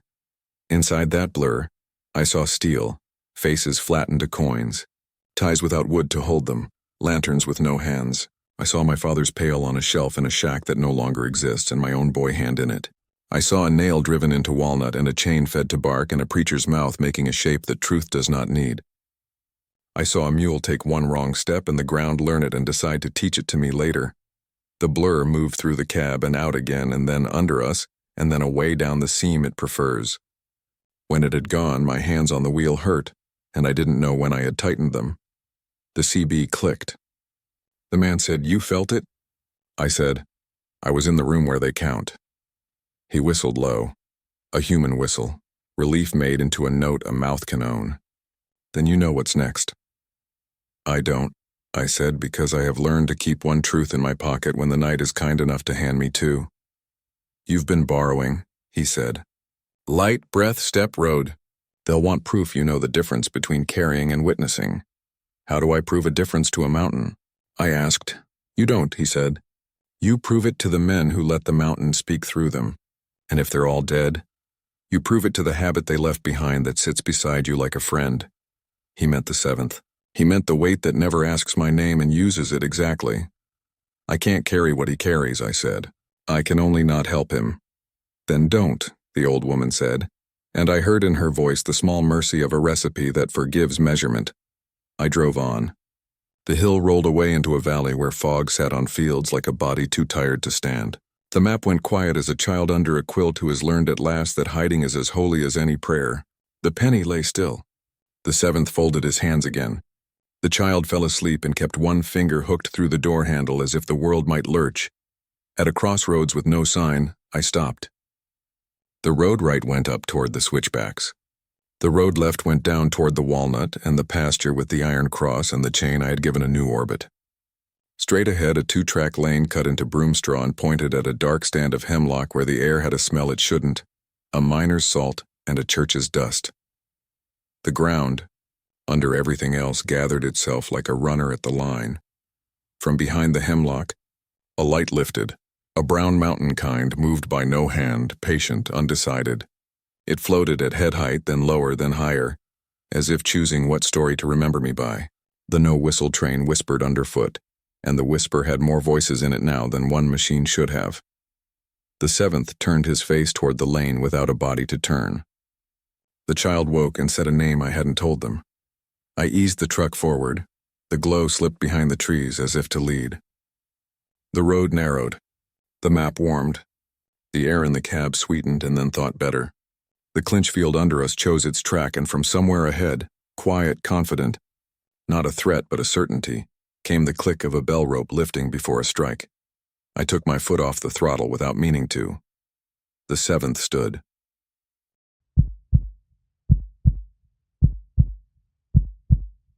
The pasture sits high enough to catch the last light, and low enough to collect every rumor the mountain drops. On its rim is a bald spot the color of old rope. 2 shallow wagon ruts making a ring where grass will not agree to be born. Folks call it the Devil's Circle because that name is cheap and gets out of doing the math. The truth is plainer. It's a track that kept turning long after the wagon quit, as if the dirt learned a habit and wouldn't give it back. I came to it at dusk with the truck idling at the fence and the map warm against the dash, pretending not to hum. The chain I'd set around the iron cross in the lower field lay quiet, no clink, no wish. The 7th pallbearer sat upright beside me, hands folded, posture of a man who intends to help and will call it mercy. The child slept on the floor with their cheek against the rubber mat, one finger hooked in the door handle like a sailor keeping a hand on a rail. I cut the engine. The quiet climbed into the cab and sat where the noise had been. Down valley, the Clinchfield moved underground without a whistle. Up valley, Brown Mountain's shape kept its own counsel. The wind came from the creek first, honest, cold, wet, then shifted from the ridge, warm, wrong, sweet enough to make my mouth think about opening. I kept my jaw shut. My grandmother's warning was a habit now. When the wind turns sweet, hold your mouth and run. Tonight there was nowhere to run that wasn't in the circle's sight. The ring looked simple up close. 2 grooves, each no deeper than a boot sole, pressed into a loop. But the ground at the edges had a separate opinion. You could see where feet had stood outside the ruts and not sunk, where hooves had stepped inside and not struggled, where men had tried to jump across and landed in between, and come up with a look they couldn't put down. It wasn't a trap. It was a choice presented in the shape of patience. I stood at the rim and listened. The ring didn't hum. It ticked, not clock tick, not bug. It was the faint, regular sound of a small stone rolling to a stop and then being nudged to start again. Tick, pause, tick, longer pause, tick. The pauses mattered more than the sound. They were the timing of something deciding whether to let go. The 7th in the cab leaned forward. The seat creaked in a way pews learned by November. He hadn't stood yet, but the cab had moved to make room for it. The upside-down handprint on the passenger glass appeared fresh again, small oval of fog blossoming and retreating. The child woke without moving. I felt it in the quiet. Their breathing changed from slow to slow and listening. The map slid against the dash an inch all by itself, wax grabbing, then releasing under heat that wasn't mine. A new mark had drawn faint in the corner, that ring of tally slashes around a dot. The circle counts itself, but with 1 extra scratch crossing. The ring like a clock hand stuck at 4. Don't count with him. The voice on the CB had warned me once. He wins on 4s. The air near the ring offered me that memory again, the way a salesman offers the same deal louder. I'm not here to count, I said, but the pasture isn't impressed by statements of purpose. It is impressed by footfalls I didn't step in. I walked around, twice clockwise, once counterclockwise, then once more the way my stomach wanted, which turned out to be counter. Each pass, I kept my heels outside the wear and watched the ruts with the corner of my eye. They brightened when I moved clockwise, as if pleased to be agreed with. They dulled when I went against them, as if insulted by honesty. The wind tried the sweetness at my lips again, and I kept the taste out with teeth and stubbornness. On the second counterpass, something at the far edge shifted. Not the grass, the dirt. It mounded and then lowered like a sleeper turning over. A small choked sound came from under the truck, the child trying not to say "don't" out loud. The 7th stood then, one smooth rise, elbows off, ghost knees, a man setting his shoulders not to impress, just because weight exists and he was named for it. Stay, I said, my voice catching on the gate latch. Not on the 7th. Not here, he didn't sit. He didn't step. He held at that half height, which is worse than either, ready to lay the wrong weight rhythm into the circle if I asked him to, if I slipped, if the wind turned sweet enough to make my mouth forget itself. A mule climbed out of the shadows at the far fence, the white slash on its lip a thin sheet of bone-colored light. It put one hoof in the rut and took it back out, slow, deliberate, like a man testing bathwater before a funeral. Its ears pointed inward, then outward, then straight at me. It looked at the chain around the cross downhill. It looked at the ring under my boots. It looked at the cab where the 7th waited and chose work over law. And in that patient animal look I recognized the shape of an offer. I will take the step if you refuse, and you will owe me my refusal forever. No, I told the mule. and felt foolish until the mule blinked as if relieved it had not been made wise without consent. The Goatman did not appear. That felt like a threat phrased as a courtesy. I took the black jar of salt from my jacket, the one my grandmother had used on thresholds and men who came home on Sundays with dirt that wasn't coal. I hadn't opened it since the house. The wax on the lid flaked under my nail and lifted with a tacky sound, like a mouth deciding to tell the truth. The smell inside was wrong for salt. Iron, old apple peel, the first cold in November. A note on the underside of the lid in her hand. If the wind turns sweet in winter, shut your mouth and run. This was autumn pushing its luck. I pinched out a line across the ring, a narrow white bridge from the outer grass to the inner circle. The granules hissed on dirt the way rain hisses on stove iron. The ticking paused where the line lay, then started again on the other side, as if the circle had decided it could count through salt, too. That scared me more than if it had stopped. I made a second line, a third, one at each quarter like spokes against the habit of 4. The ring accepted them with a sigh the grass couldn't hear. The sweetness pulled back a yard, sulking in the fence posts like a bad rumor that has been asked for proof. The child came to the door of the cab and sat with their feet on the top step, head tipped, watching me like a cat watches a brother stack plates. I wanted to tell them to stay inside. I wanted to tell them to run. I told them nothing. They lifted their small hand and held it flat over the circle as if warming it, then pulled it back and shook it once, fingers flicking, hot not from heat, from recognition. That's where the breath goes when they don't spend it, they said quietly. It goes around and around until somebody opens the jar wrong. What happens if somebody opens it right? I asked. The jar stays a jar, they said, perfectly certain. And I did not ask them to explain certainty. The CB clicked in the quiet. 1 click, then 2, then 3, then a long-held push like someone's thumb forgot to leave. No voice. Far off, under everything. The no-whistle train changed tracks with a pressure shift my molars felt. The map slid another inch and then settled as if ashamed of its own eagerness. I know the danger of ceremonies nobody taught you. You improvise, and the mountain lets you think you're composing when you're only playing along, but I needed something to lean my nerves into. I took the flattened penny from the dash and set it with care at the circle's rim on the west side. Face up. The face was so worn that calling it a face was charity. I pressed the coin into dirt until it stood on its edge in the shallow groove like a little marker, whose letters had been bought at auction. The ring ticked once. Approval or impatience, I couldn't tell. 3 times is safe, the old woman said in my ear, tired and exact. Never 4. Never 1. I walked the circle again. Counter, counter, counter, counting only to 3 and letting the 4th dissolve out of the mouth of the number before it could take shape. At my 3rd pass, the wind shifted sweet and then went honest the way a person tries on 2 smiles before church. When honesty came back, I breathed through my nose and let the sweetness miss me by an inch. The penny quivered and held.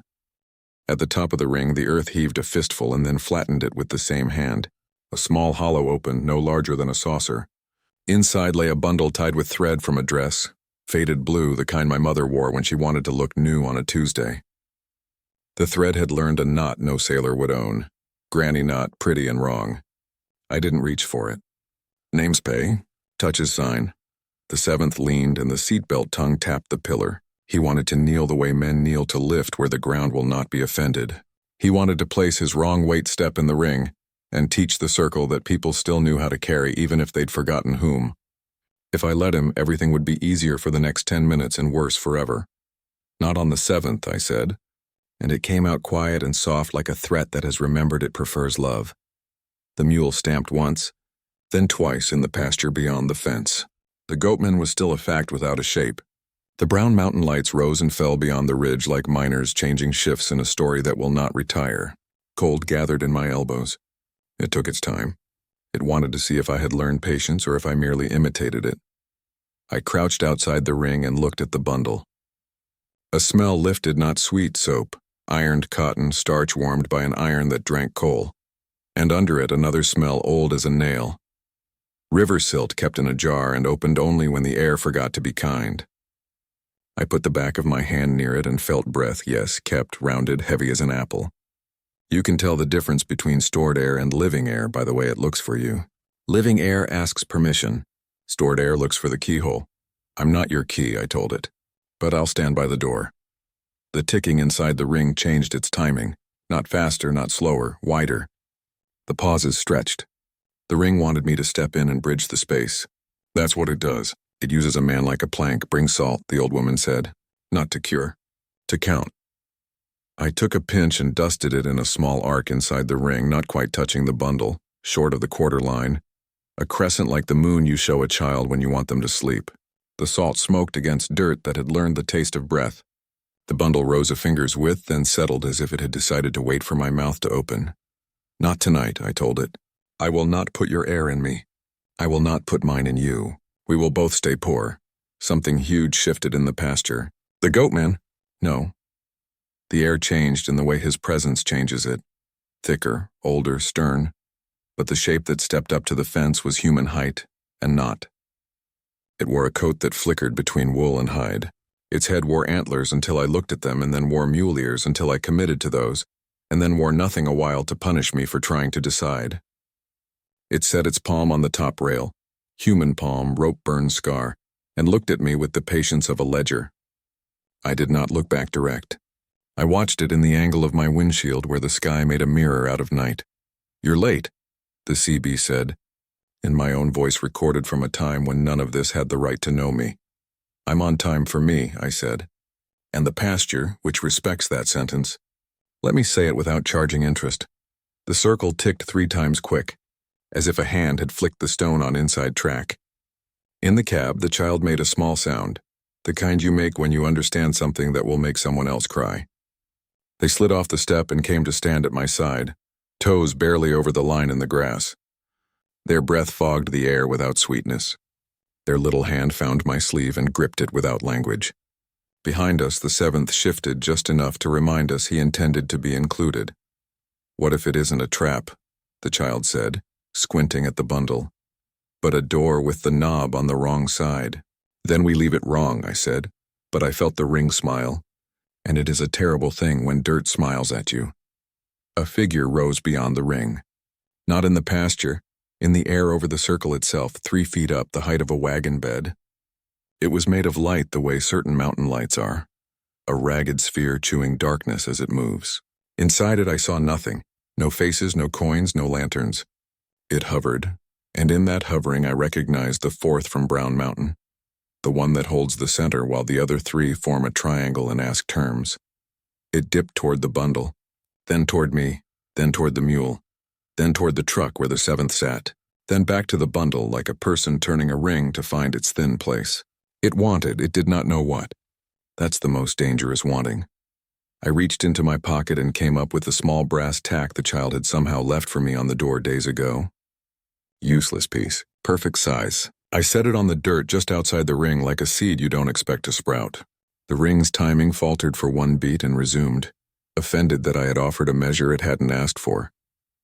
The light above it flared, then dimmed, then flared again, and in that flare I smelled not sweetness, winter. The kind of cold that erases tracks while you make them. The wind turned sweet at last, full and warm and persuasive, and pressed the word yes against the back of my teeth. I tasted weddings and Sunday ham and a girl's hair in a summer kitchen with the window propped, and every lie that makes a hard life bearable. It asked me to say any name at all. My own would be enough. The bundle rose another finger's width. The ring's pauses closed up. The 7th lifted his foot. Hold your mouth. Hold your ground. The map had told me at the bridge. I clamped my lips and bent my knees.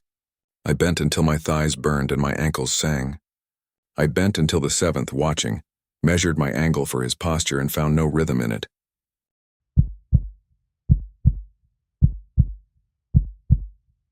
The hand on the back of my head wasn't strong.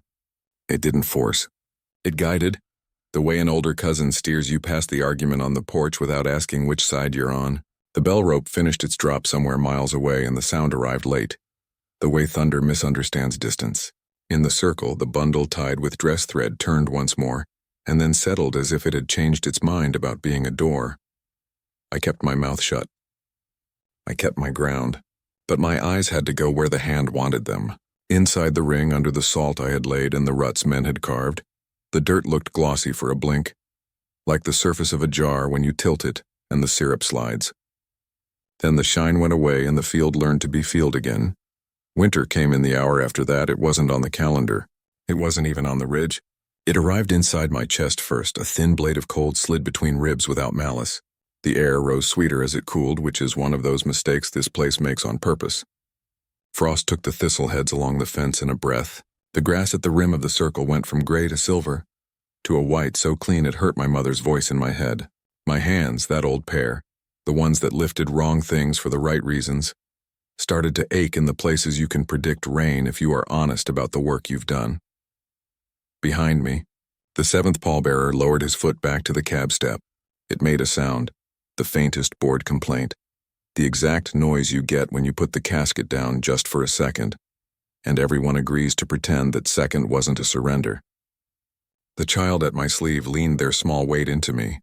Heat off their shoulder traveled through my coat slow as a favor done without witnesses.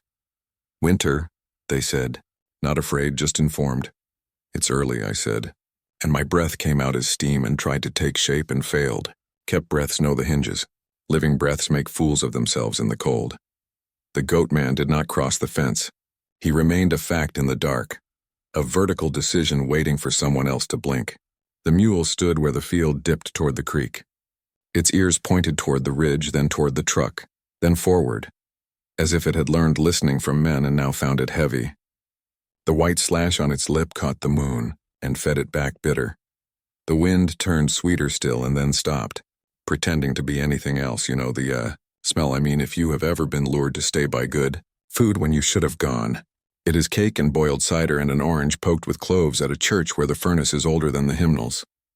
It comes into your mouth like a neighbor, without knocking. My teeth touched. My jaw hurt. My tongue begged for one word, any word, to invite it. "Hold," the old woman said. And if a single syllable can be a doorbolt, it was. We wait wrong, most of us. We fill waiting with talk. The pasture taught me another kind of waiting, the kind that empties and empties until what's left is not patience but a clean plate. I stood in that kind of wait long enough for Frost to make a lace collar on the ring's inner edge. The chain around the iron cross downhill tightened and loosened once, like a rope looking for the knot it liked best. Under the ridge, the no-whistle train chose a slower track and proved a point no one had asked it to prove. "Listen," the child whispered. At first I thought they meant the wind. It had changed pitch the way a mouth does when it's sure you're going to say yes. But that wasn't it. The sound came from the pasture's far side. A thin clatter like spoons stirred in a drawer, slow so as not to wake anyone. Then the clatter turned to a soft tapping on wood, measured, polite. It came from the church bell rope, even though the church was down the road and around the bend and suffering its winter like the rest of us. Tap. Pause. Tap. Longer. Pause. Tap. The circles ticking joined it. The two rhythms braided but did not agree. It felt like watching two men carry a coffin through a tight door, each convinced of the right angle. "I can't keep both," I said to the cold, to the sweet, to the ledgers that had learned to hold me by the collarbone. Pick one. They didn't. They chose to share. Winter's first law. When the sweetness realized my mouth was a locked door, it tried my skin. It pressed against my eyelids. It slid its thumb along my wrist where family hands have taught blood to quicken. It found the old scar on my shin you can't see unless you know exactly where I fell when I was 10, and tried to ride without feet on the pedals. It told me I was home, and that if I would just breathe through my mouth, everything I couldn't afford to keep would be returned with interest. "Don't," the child said, and the small hand on my sleeve became a fist, not to hold me back. To hold me up. I looked at the bundle one last time. Winter had crusted the thread with a glaze so delicate, my grandmother would have kept it on top of the pie safe, just to make herself angry about fingerprints later. A crack line showed where the frost had made the knot honest. I could have reached and touched. I could have been the man who opens jars in houses that don't want the lid lifted. Instead, I backed away 3 steps, slow, careful, the way you leave the bed where someone is sleeping with their eyes open. The circle didn't like my retreat. The ticking sped, then stopped, a flat line, and then returned slower than before, sulking. It counts itself. It had lost a number it thought it owned. "Let's go," I said to the truck, to the 7th, to the child. "Before Winter learns our names." We reached the cab. The door hinges made a glacier sound. Frost had limned the upside-down handprint on the passenger window in bright white. Each finger showed ridges, swirls. the tiny broken lines where skin has lived enough to be unique. For a second, my own breath fogged the glass beside it, and both marks, mine and the small one, made a shape like a coin you only earn by breaking something. The child climbed inside and tucked into the footwell and kept their hand on the doorstrap. The seventh took his seat without step, the way a habit enters a room it already owns. When the engine caught, the winter wind climbed into the cab from the floorboards. Sweet as a hymn you only remember the chorus of. It slid over my boots and into my pant legs and up my spine with a care that makes men confess crimes they don't remember committing. The heater blew warm air that did nothing but teach the cold to be clever. I kept my mouth shut. I knew if I said my name out loud I would hear it return to me in an old preacher's tone, or my mother's, or something older than both. The map on the dash had gone stiff in the cold. Its waxy skin cracked at the fold with a noise like ice on a puddle. New lines had appeared, a series of short notches marching from the pasture rim to the church, then to Coffin Creek, then up to the Switchback where the guardrail never learned to be a wall. Someone had marked little eyes along the line, 4-stroke circles, the map's way of saying, "Be seen, be seen, be seen." We eased onto the lane and down toward the road. The tire noise changed over frost, softer like driving on talc. The no-whistle train passed beneath with a long, low insistence and then slowed, as if uncertain whether to involve itself further in my night. The Goatman did not follow, but I could feel him on the fence line, a hand on the top rail, palm turned up waiting for either snow or truth. At the church, the floodlight that had no business working cast a cone the winter refused to enter. Snow powder had started fine and perfumed wrong. I cut the engine and listened. The bell rope was still. The pulpit stood where it always stands, in the future of funerals that won't be needed if people would stop dying so ungracefully. The chain scar on the walnut cross behind it looked darker now, wetted by air. On the floor near the third pew right, where the seventh had made room for me days back, a thin line of frost ran like chalk along the aisle runner, the path a heavy thing would choose if it were polite about where it stepped. "Don't bring it in here," I told the winter. "Take your sweetness to the hollers that asked for it." The wind pressed its cheek to the door crack. It laughed without sound and slid around the jamb as if the church had no corners. It went straight for the mouth of the room, the pulpit. Not to preach, to taste the wood. It liked pine almost as much as it liked people. The old woman spoke from the ceiling beams. "It's here for kept breath," she said. "Church holds it under the loose plank in the preacher's box."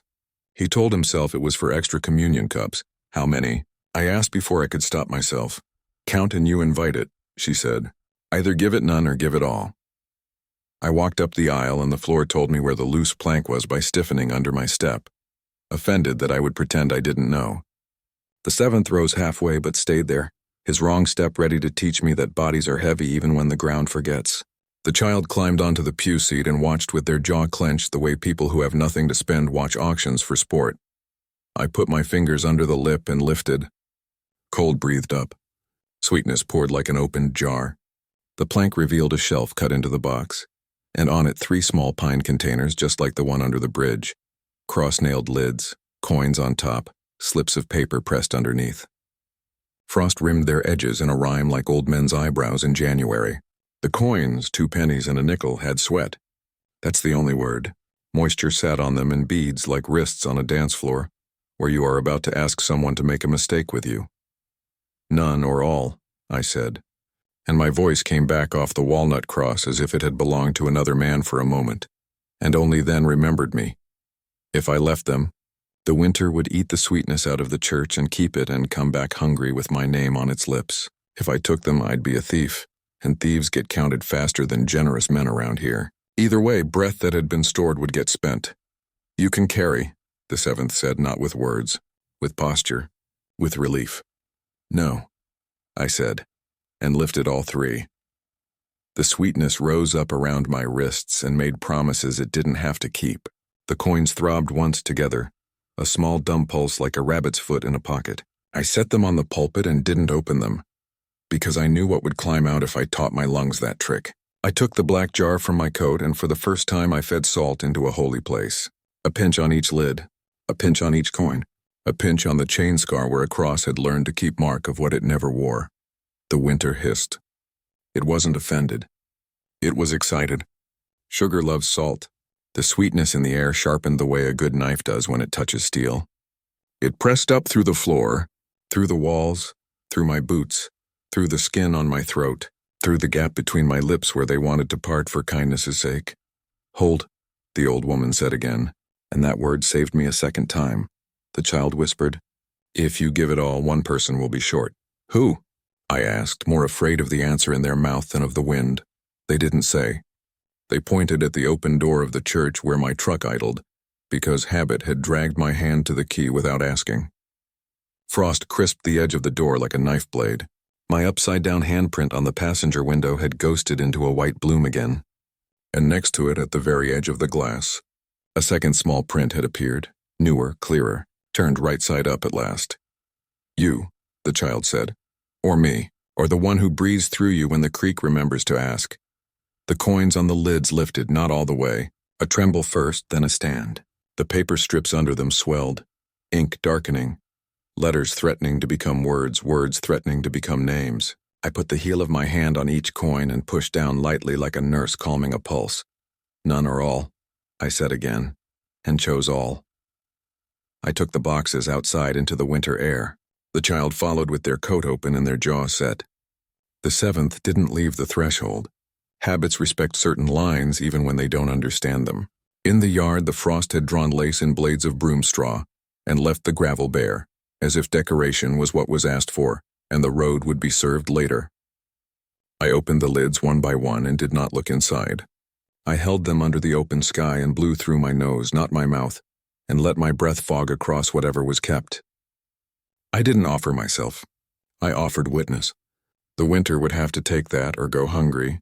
The sweetness thinned. It pulled back across the graveyard hill like a dress being gathered. The taste that remained was clean metal and the faint smoke of hickory. The church behind me relaxed in its frame like an old man who hears the neighbor boys move their play into another yard. The Goatman remained at the fence. He did not approve. He did not move. I set the lids back and pressed the coins flat and carried the boxes inside and returned them to their shelf and settled the plank and felt, under my palm, the same curve a river makes when it changes its mind and the town has to relearn where it goes to drown. The child let out a breath so small I only knew it by the way the frost on the pew back clouded and cleared. "Winter isn't done with us," I said. "It likes you," the child said, not as a compliment. We drove to the bridge because the map said the next keeping place lived there. Snow had begun for true now, flakes big as nickels, falling slow because the air wanted to admire its own work. The board sang when we crossed. Every nail humming under weight it had been promised or threatened. Mid-span, the wind turned sweet again. Different sweet now, candied orange and cold hotel coffee and the last cinnamon on the bottom of a shaker in a dark kitchen, where two people have decided to be unkind to the morning. The CB clicked on its own. A voice I knew and didn't came through. My father's, but thinner, like a wire stretched past use. "Don't take what isn't yours," he said gently, which is how men say. I did, and don't be me. I put it back, I said. "Not yet," the voice said, and the channel went to static and then to a far man singing the wrong verse to the right hymn. We stopped in the turnout by the bridge. The river below wore a new sound, a winter note, lower as if it had put a hand over its mouth to keep itself from saying something expensive. The box under the brace had lodged again. The coin on top chose face down this time before I could touch it, as if ashamed of what had been required. I climbed down cold, finding my knees through denim, and set my hand on the lid the way you set a hand on a dog's head that has learned the same bad jokes you did. "Not mine," I said, and meant the breath inside and the debt outside and the name on both. The wind brought sweetness to the seam of the bridge and slid it into my nose like a bribe. I held. I thought of the mule. I thought of the chain. I thought of the ring that counts itself. I thought of a winter day when my mother wiped steam off a kitchen window with her apron hem and looked out toward a pasture and said nothing about a girl the neighbors would never name. I thought of the seventh beside me with his wrong step courteous as sin. I lifted the coin. The lid shivered and then lay still. I put the coin back. The kept breath did not rise. It waited. "Who is short?" I asked for the water. It answered with silence so exact I counted it as a number. We stayed there long. Enough for snow to lay a thin white on the rail and for the child to write a letter, in it with their finger, and for the letter to be one I didn't recognize from our alphabet. When they were done, they wiped it with their palm and left no trace. That's how winter tells you it liked your effort. It makes you erase it. We drove toward town as the lights went out. House. Store. The old laundromat with one machine that will still take a quarter if you whisper to it. The map remained stiff. The penny lay flat. The seventh folded his hands and learned for once to keep them that way. The Goatman stayed on the fence line until the dark swallowed him without ceremony.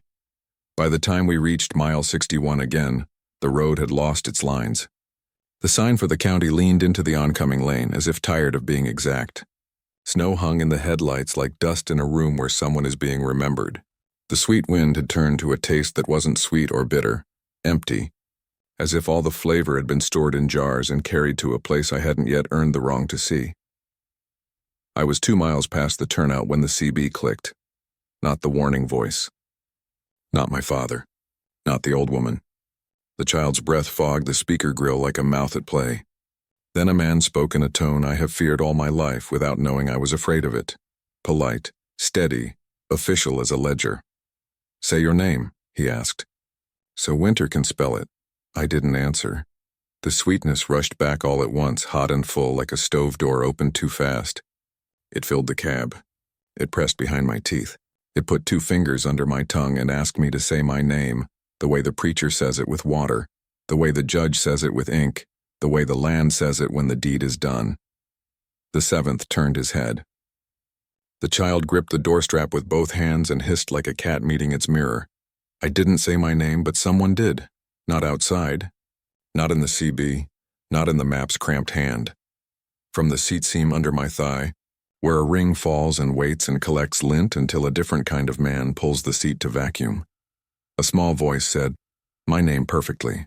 It lifted each letter with both hands. It blessed it as a curse. It made it cheap and made it cost. It spelled me. I hit the brakes without meaning to. The truck slid on the talc of winter. We drifted. We corrected. We drifted again. The guardrail where the family drove through the winter long ago and never came back up waited where it always waits for. Men who waste seconds. The sweetness pushed. Shut my mouth so hard my teeth clacked. The seventh stood. The child said, very soft and very pleased for reasons I could not love. Now he's going to ask what he's asked every winter. From the radio, from the woods, from the bell rope, from the seam where my seat turns into story, from the road, from the snow, from the church of people who carry until they break. The question came, who's going to carry now? And before I could say not on the seventh, the cab filled with a cold breath I knew and didn't. And the Goatman stepped into the headlights from nowhere like a deer deciding to attend his own funeral. He raised his palm, rope scar bright, and put it against the glass between us as if he had a right to knock. I did not answer. The wind turned sweeter than it had ever been.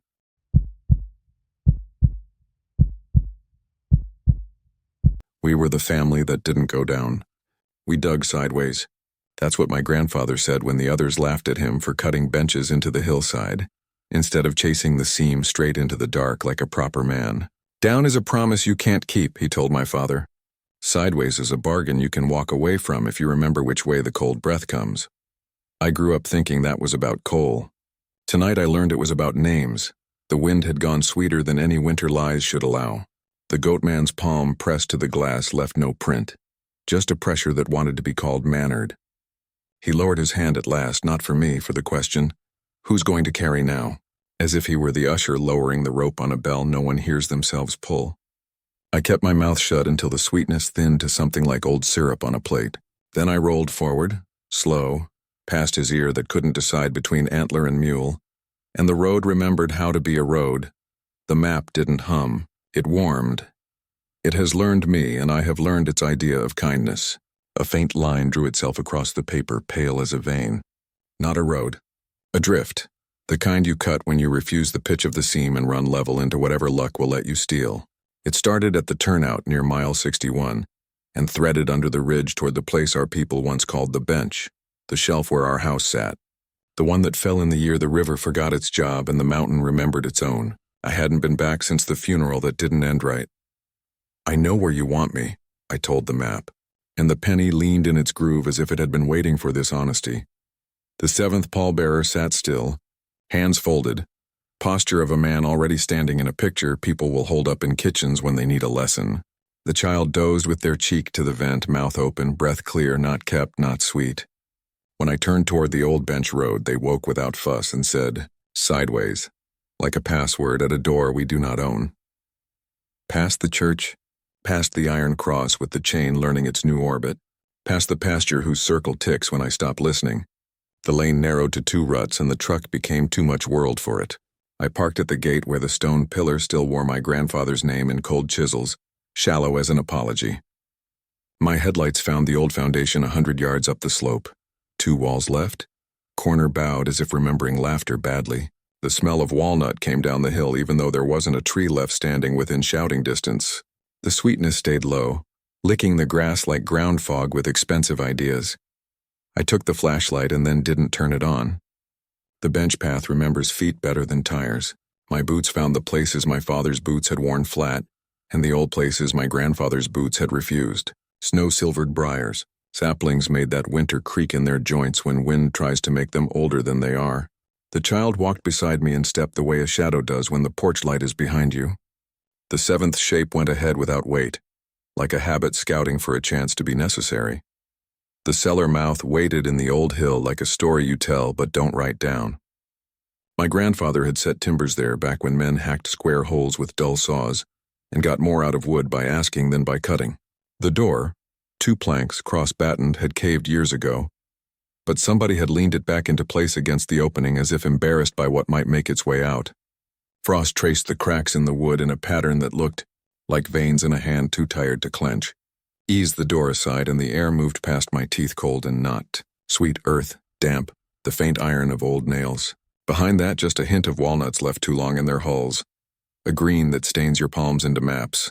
The map in my real hand warmed 1 more degree and the pale line on it wandered down the hill and into this hole without asking my opinion. Inside, the bench drift started 2 strides beyond the sill. A squat tunnel shoulder high, sloped floor. Roof brushed and burnished where men taller than me learned to duck. The left wall was smooth from years of a narrow shoulder sliding. The right showed pick marks in the pattern of a prayer. It ran level. The family that dug sideways had cut their own hymn into stone and left it for me like a chore list. I bent and stepped in. The seventh followed to the threshold and stopped, as if someone had painted a line across the sill with a brush made of winter. He could not enter without setting his wrong foot on a floor that had refused that rhythm for generations. He pressed his palm to the jamb, a habit's blessing, a habit's plea, and stayed there tall as a door no one wanted to close. The child slipped under my arm and into the tunnel without noise, hand on the wall reading the stone. Don't turn on the light, they said, almost laughing. It will think you're trying to see more than you can hold. Who taught you that? I asked. You did before you knew, they said, and that answer sits with me still. The drift breathed. That surprised me. I'd thought sideways meant stale air and spiders, the sullen quiet under a house you sell for parts. But this air moved in a long, slow draw, as if the tunnel ran all the way to a lung older than county lines. At each shallow bend, the breath deepened, then eased. Behind me, the winter wind licked the sill, hoping to persuade me to be wrong just once. It didn't enter. There are rules even Sweet cannot break. We passed 2 notches cut into the wall where kerosene lamps had sat. The soot above them looked newer than it should, dark and damp, the way a name looks on a stone when someone has traced the letters recently. I didn't touch it. Touch is sign. 20 yards in, the tunnel opened into a room the size of a bedroom, the roof propped with braces made from young trees shaved to fit. My grandfather had worked here, I felt it. The room remembers the patience of a specific pair of hands. Against one wall, an old washstand squatted with a pail on it, and in that pail lay something shining. Not light, wet. I tipped it and saw water pooled over 3 flattened pennies, each one so smooth they were more mirror than coin. Under them, a strip of dress cloth tied in a wrong knot. When I leaned, the cloth raised gooseflesh on my forearm without touching. Don't, the old woman said through my grandfather's braces, her voice tucked into the lumber like a secret recipe. That was a count. We did our own in here so the church would leave us alone. What did you count? I asked. Times we said no to going down, she said, so we could prove to each other we hadn't said yes by mistake. The right-hand wall of the room wasn't rock. It was clay, packed and smoothed, then scored with short tally marks in groups of 3. Every 7th mark had been started and not finished. A long, shallow scratch ran across all the unfinished 7s at shoulder height, like a bar set to catch the wrong man. My stomach knew that height. It was where you hook your hands under a load and pretend it's not alive. The child pointed at the unmade 7s, proud the way children are when they show you the threshold that kept them safe. This is where we told the 7th to wait, they said. This is where Sideways was invented. I wanted to laugh with relief. Then the drift breathed deeper and the air pressed against my teeth with that old sweetness again, changed by the clay to something like bakery air at 3 in the morning. It came from the far end of the room where a low crawl opened into dark. On the floor by that mouth lay a shovel with the handle worn into the ghost of a man's grip. Its blade showed a notch where stone had argued and lost. Next to it, somebody had set a child's wooden spade, the kind you get at the 5 and dime, the red paint chipped to white on the edge. The sight of both together undid me more than the winter, more than the Goatman, more than the no-whistle train. Tools at 2 sizes. That's how a family teaches a habit it will later try to unteach at the foot of a bed. I thought we stopped here. I said to no one and to my father and to his father. I thought Sideways was the point. Sideways is a way to think, the old woman said, kinder now. Not a place to stand. The crawl beyond the room breathed again. The sweetness on that breath was laced with another smell, the faint peppery bite of stone dust when a seam freshly breaks. The no-whistle train under the ridge shifted its weight like a man turning in the hallway outside a room he isn't ready to enter. The Goatman's patience put his palm against the idea of my back. I have to see, I said, and wanted those not to be the last words I ever said about anything. I set the lamp shelf pennies in my pocket without lifting them out of water. I laid my palm flat to the clay tally wall and felt it cool and good like skin after a fever. Then I went to my knees and into the crawl. It was low enough to knock my knuckles if I let my hands fall too careless, high enough to promise headroom if I kept believing 5 more feet. The roof arched the way the inside of a walnut shell does, polished by the same kind of fingers. The floor dipped and rose. Every so often I found a board set to bridge a puddle and knew my people had thought of other people. The child crawled behind, small enough to keep their breath. The 7th waited at the room, hand on the brace, wrong foot flexing. A habit preparing to offer help that would cost a life. The crawl ended not with a room but with a wall. Not the good stone of the ridge. Brick. Handmade. Laid by somebody's uncle who learned on chimneys and graveyard fences. The mortar had sweated in the cold. Pearls of damp clung between bricks in a line like beadwork on a winter dress. In the center, at hand height, a single brick was new. Not by much. New enough for the clay around it, to be honest. Someone had patched this wall within my years and told no one, which is how families talk. The brick had a mark pressed into it when the clay was wet, the ring of tally slashes around a dot. The circle counts itself. I touched the mark with the tip of one finger and felt the wall respond. Not crumble, not shudder. Attend. It paid attention. Behind it something moved without moving. The way a kept breath remembers it has somewhere else to be. Don't pull it without a promise, the old woman said. What promise? I asked. That you won't put what you find on the 7th, she said. Not even a corner. Not even for a minute. I promise, I said, and tasted iron. The brick came out easier than it should, tighter than I liked. Behind it, darkness wore a colder smell, not sweet at all. Iron and hickory and the winter clean you get from cellar apples wrapped in newspaper. I widened the hole and a little river of dry dust ran over my wrists and taught me the year my father left a shovel on a hook and said this was not work you could retire from. You could only quit. I put my eye to the hole.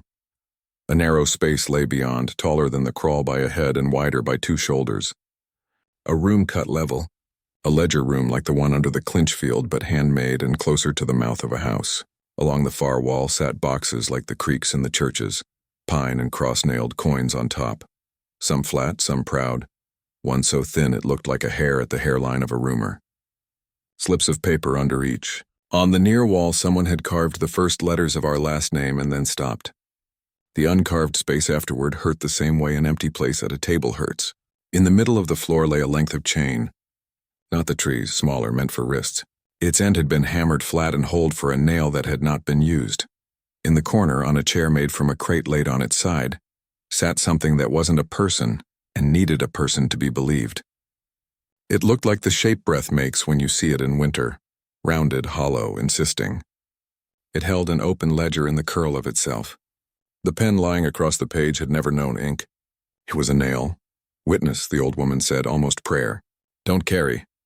The knot person lifted the nail pen without grip and tapped the page once, a sound like a tack falling in a church. It turned its attention to me. The air in the crawl bristled around my ears. My name, my old one, my mother's version of it, rose in my throat without air behind it. I reached into the hole and set the brick on the floor between us so the dark would have to step over it to come out. Then I slid 2 fingers inside and touched the length of chain. It was cool and light and so tired of metaphors that for a second I hated my whole county. When I pulled, it did not resist. The end without a nail slid through the hole and into the crawl and across my wrist like a wrist learning it had no business being iron. I didn't take it. I didn't feed it. I laid it along the crawl floor like a measuring tape, end to end, to see if it would tell me what it wanted measured. It stopped exactly where my knees were. It wanted my distance. From the room, the knot person tipped the ledger forward for me to read. The page was blank. Blank pages are the most expensive thing we own. I thought of the boxes and the coins and the slips under them, and the way every kept breath wants to be spent by someone with clean hands. The crawl behind me brightened faint. The child had turned their head. Their breath made a crescent on the dust. It isn't asking for you, they said. It's asking through you. Who? I asked and already knew the answer every time matters. Us, they said. I turned my head toward the tunnel room to ask the 7th to stay put, and discovered he already had. He stood in the bracelight like a portrait that shifts when the lamps dim. He had put one hand on the tally wall at the height where the unfinished 7s sat, and the clay under his palm had not taught him. It was held. He bowed his head a fraction, not prayer, not shame. Agreement. For once the habit agreed to wait. Say it, the old woman said softly. Say sideways. Make it a verb. Sideways, I said, and the brick in my hand felt warmer. On the far side of the wall, the ledger made a sound. Pages turning in a room that doesn't admit drafts. The knot person set down the nail and raised one finger. Not warning, count. It was going to ask me to count to 4. And we lose there. 3, I said quick, before it could. The wind at the cellar mouth turned sweet again in a panic and thrust its hand down the tunnel as if it could reach me. It could not. Sideways bend sweetness. That's what my grandfather meant. If you refuse the pitch of the seam, the wrong habits slide off you like rain off a roof you remembered to tar. The knot person lowered its finger and tapped the nail once more, disappointed as a clerk when the one interesting part of the job chooses to be honest. Then without moving, it let the ledger shut. The chain at my knees trembled because my knees were already shaking. Now what? I asked the wall. Now you widen, the old woman said with a pity I will earn later. Not the hole. The road. I set my hands to the brick course and lifted another out, then another, making a mouth in the wall big enough for a breath to pass through but too small for the 7th to put his wrong step in. Dust slicked my lips with clay.